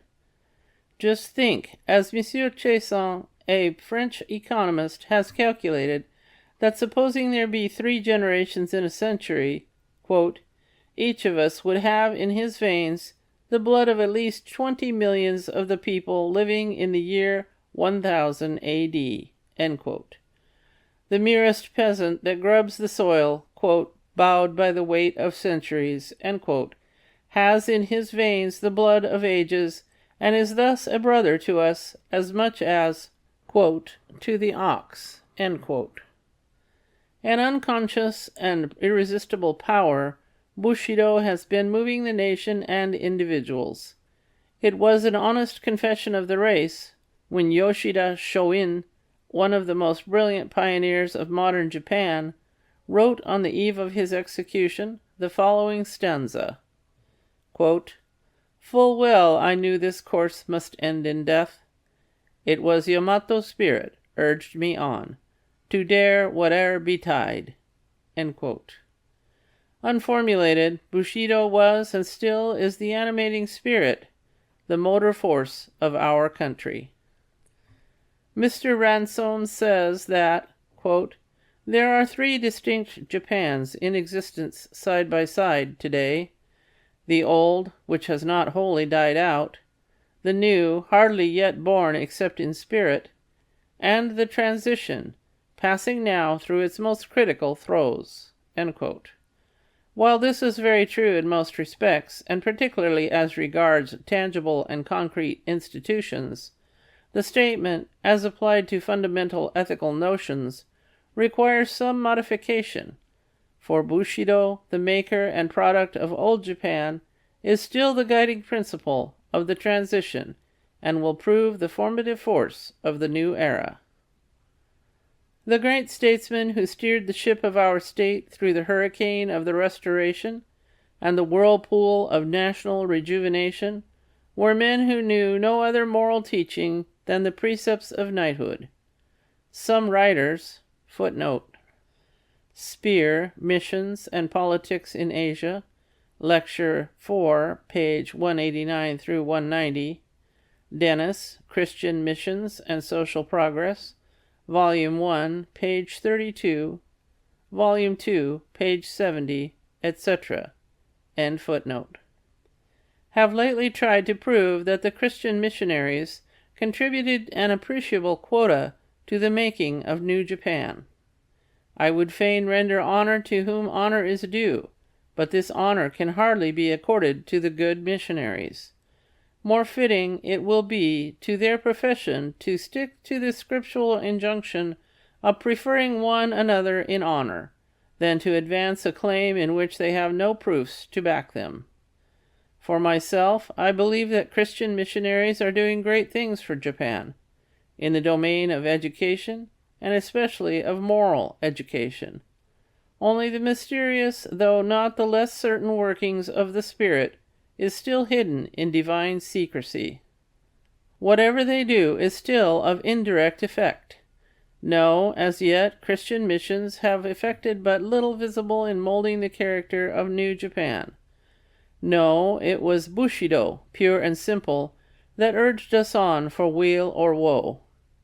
Open the biographies of the makers of modern Japan, of Sakuma, of Saigo, of Okubo, of Kido, not to mention the reminiscences of living men such as Ito, Okuma, Itagaki, etc., and you will find that it was under the impetus of samuraihood that they thought and wrought. When Mr. Henry Norman declared, after his study and observation of the Far East, footnote, the Far East, page 375, end footnote, that only the respect in which Japan differed from other Oriental despotisms lay in, quote, the ruling influence among her people of the strictest, loftiest, and the most punctilious codes of honor that man has ever devised, end quote. He touched the mainspring which has made New Japan what she is, and which will make her what she is destined to be. The transformation of Japan is a fact patent to the whole world. In a work of such magnitude, various motives naturally entered, but if one were to name the principal, one would not hesitate to name Bushido.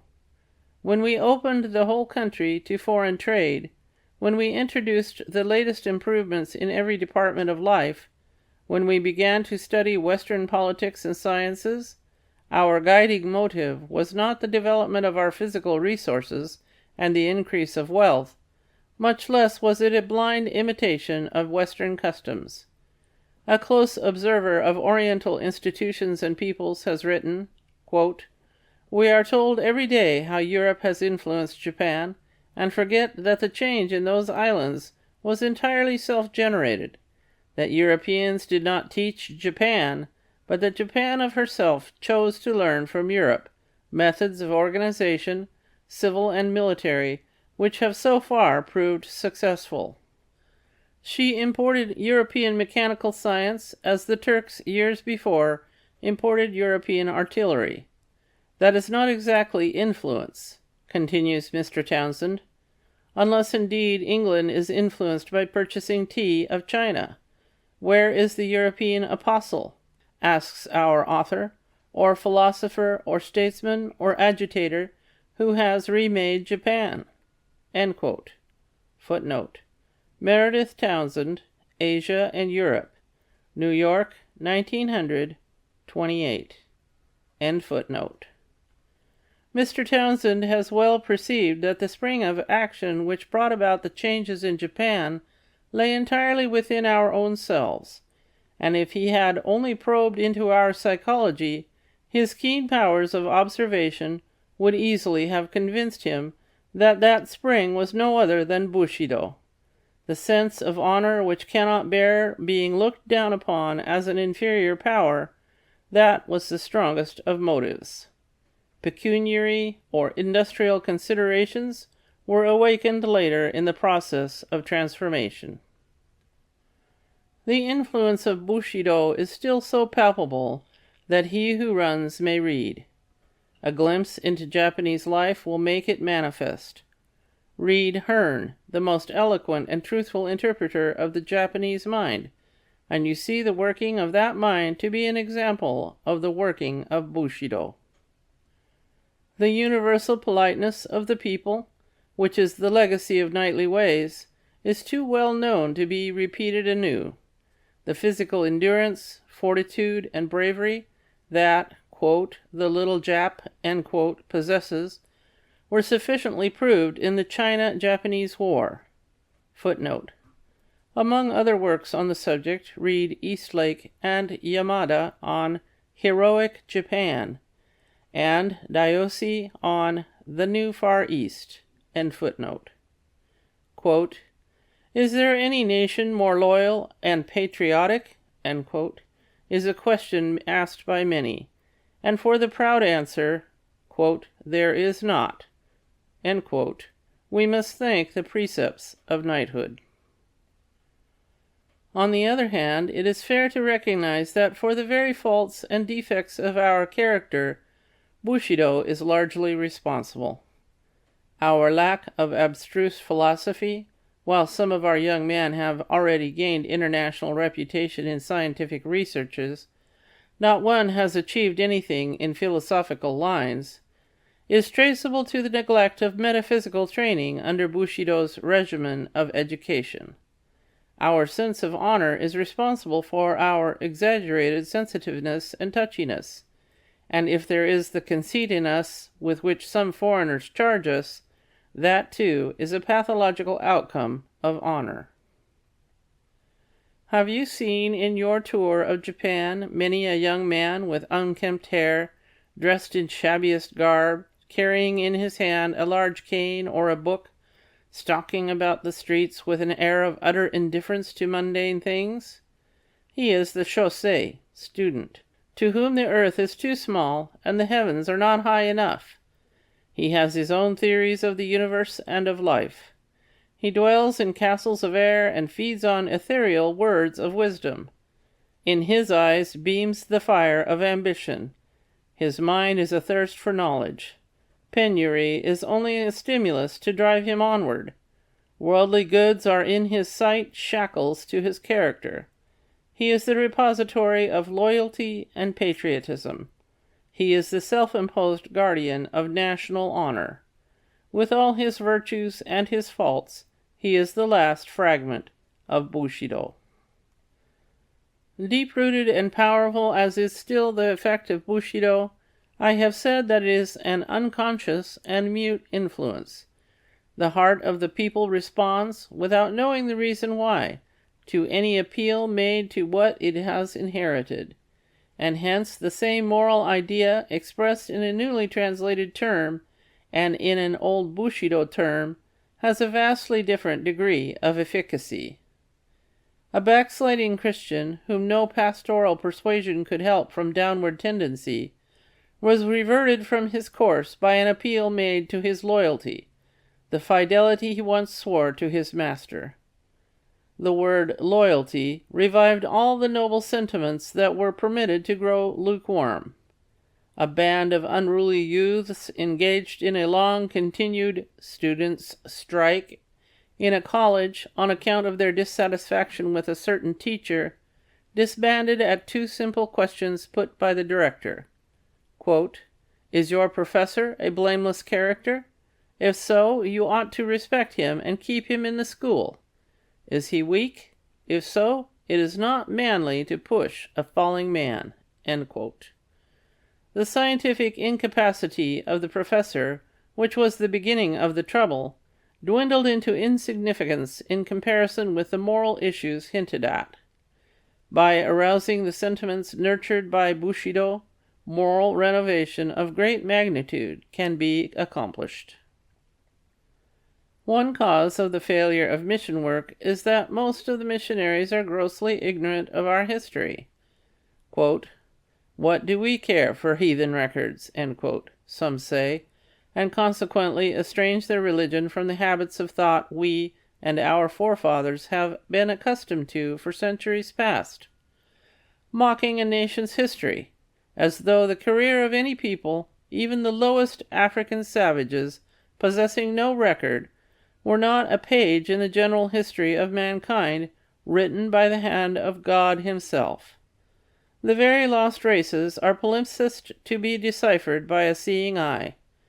To a philosophic and pious mind, the race themselves are marks of divine chirography, clearly traced in black and white, as on their skin. And if this simile holds good, the yellow race forms a precious page, inscribed in hieroglyphics of gold. Ignoring the past career of a people, missionaries claim that Christianity is a new religion, whereas, to my mind, it is an old story, which, if presented in intelligible words, that is to say, if expressed in the vocabulary familiar in the moral development of a people, will find easy lodgment in their hearts, irrespective of race or nationality. Christianity, in its American or English form, with more of Anglo-Saxon freaks and fancies than grace and purity of its founder, is a poor scion to graft on Bushido stock.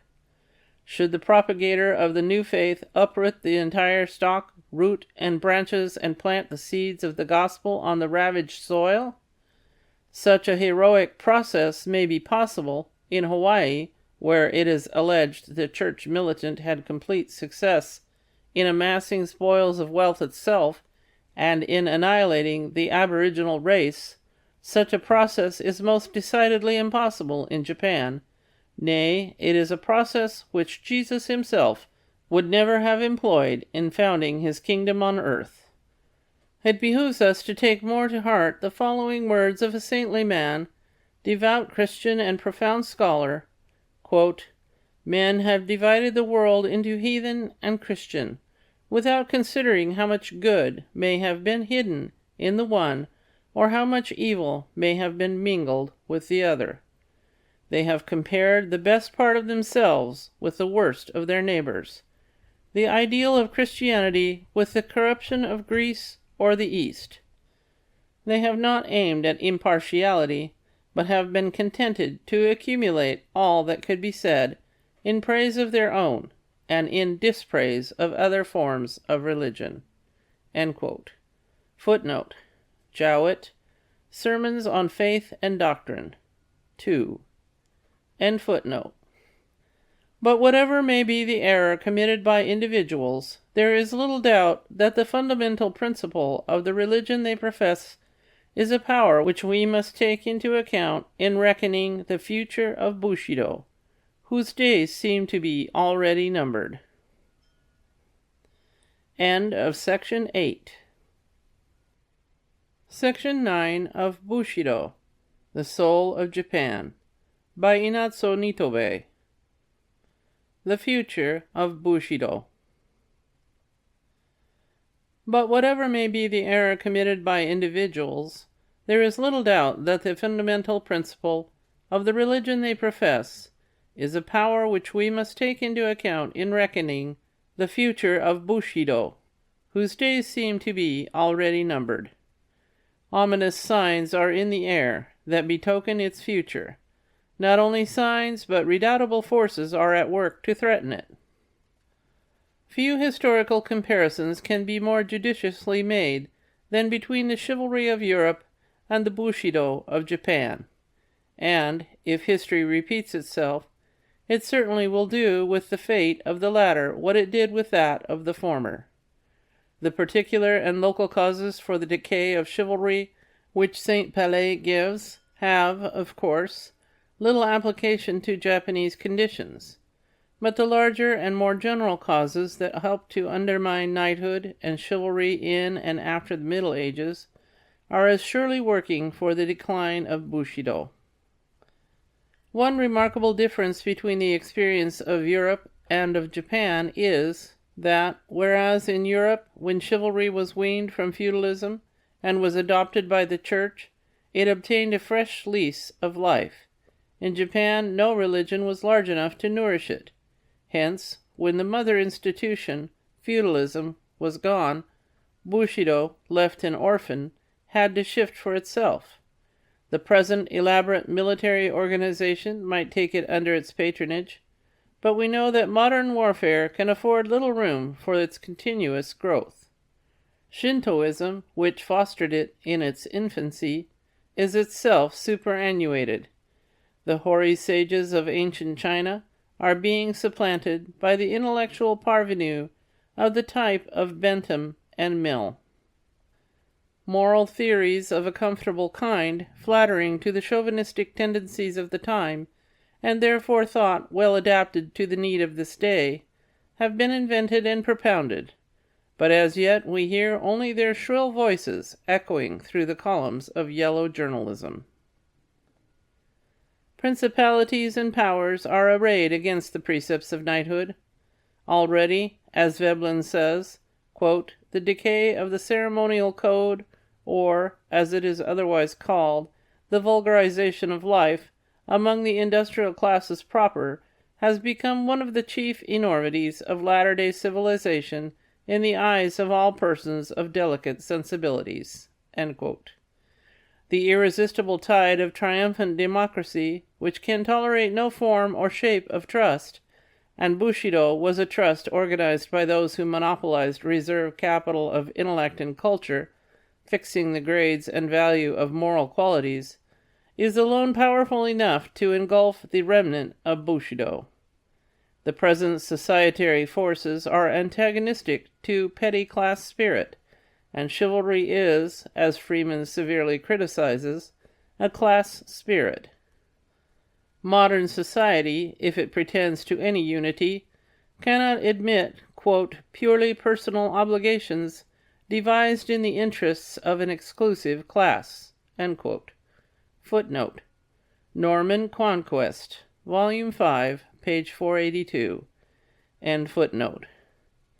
Add to this the progress of popular instruction, of industrial arts and habits, of wealth and city life, then we can easily see that neither the keenest cuts of samurai's sword nor the sharpest shafts shot from Bushido's boldest bows can aught avail.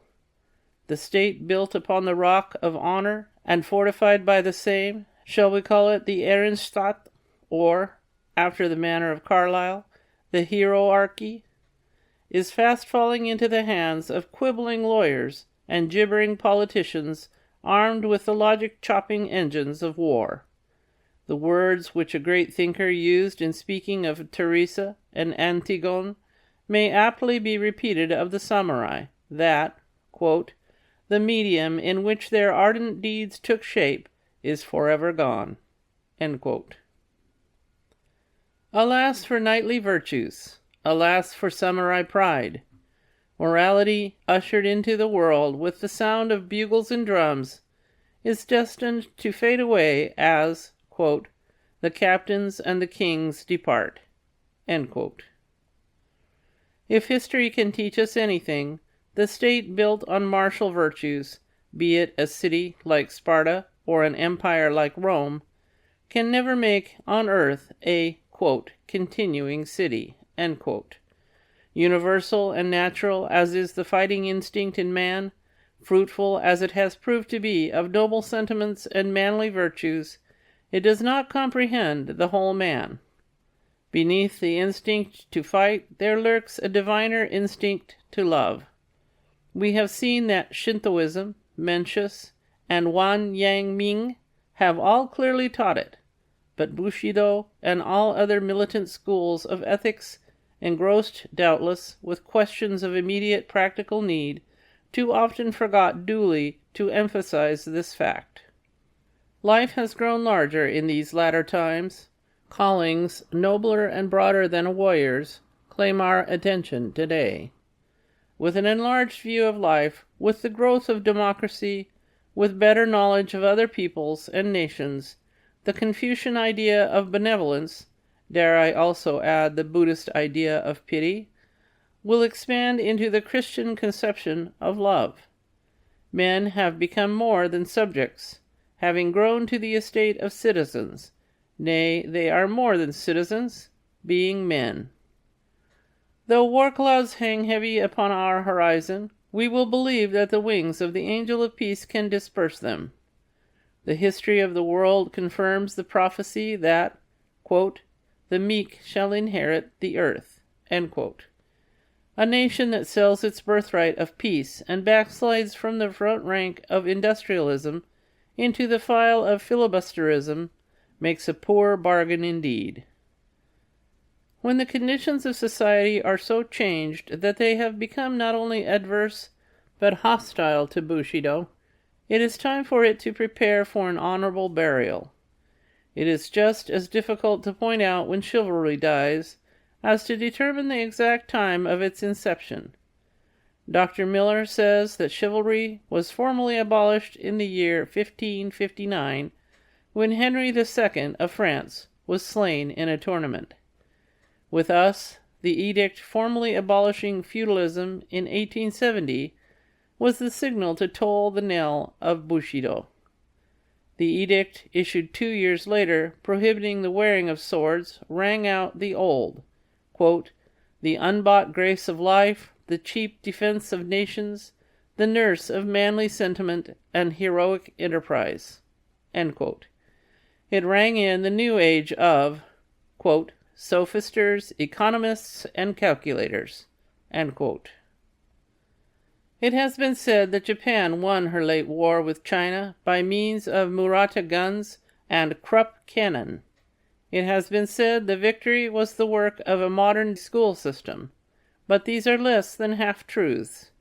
Does ever a piano, be it of the choicest workmanship of Erbar or Steinway, burst forth into the rhapsodies of Liszt or the sonatas of Beethoven without a master's hand?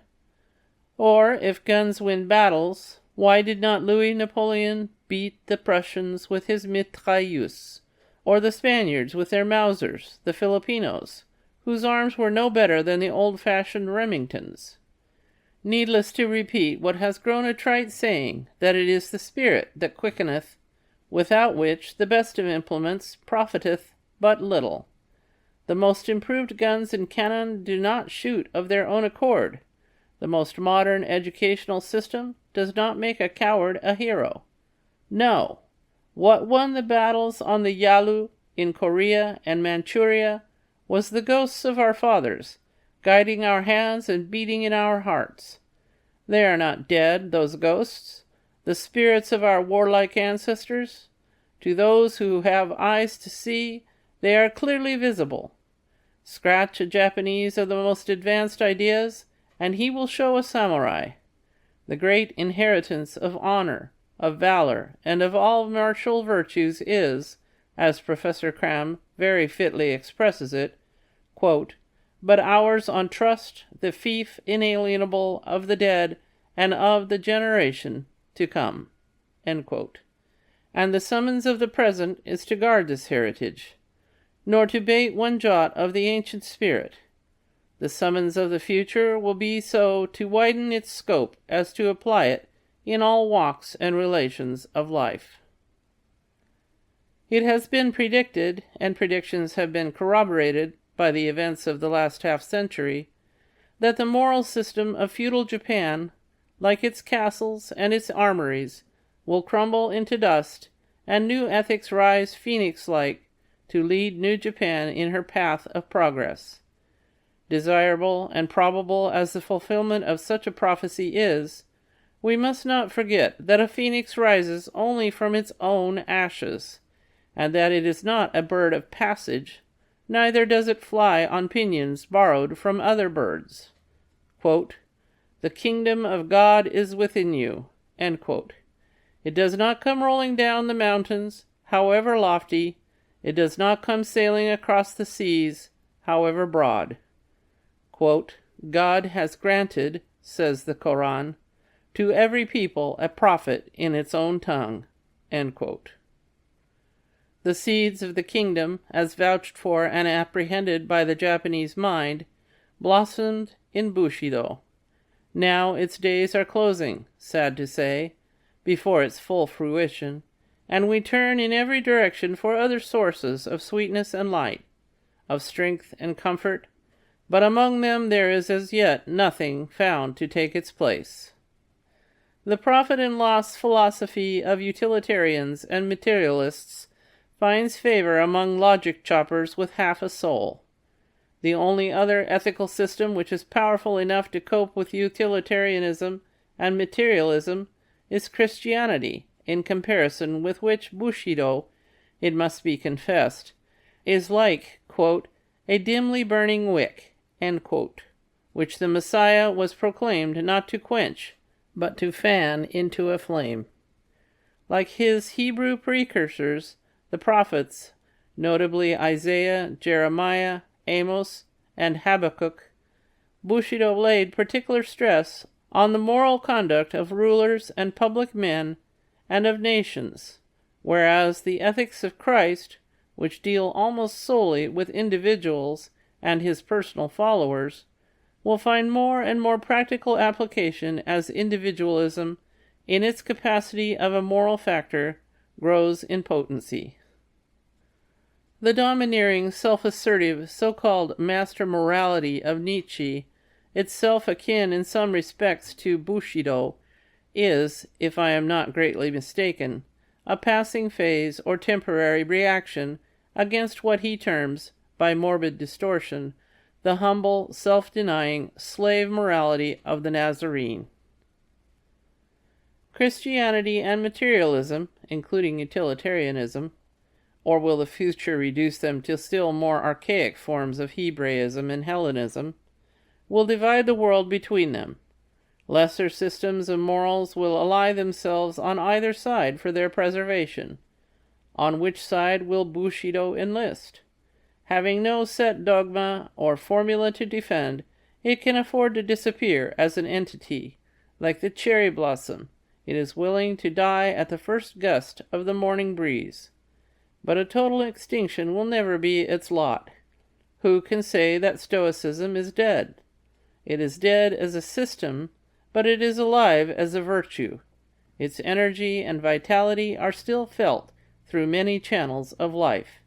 In the philosophy of Western nations, in the jurisprudence of all the civilized world.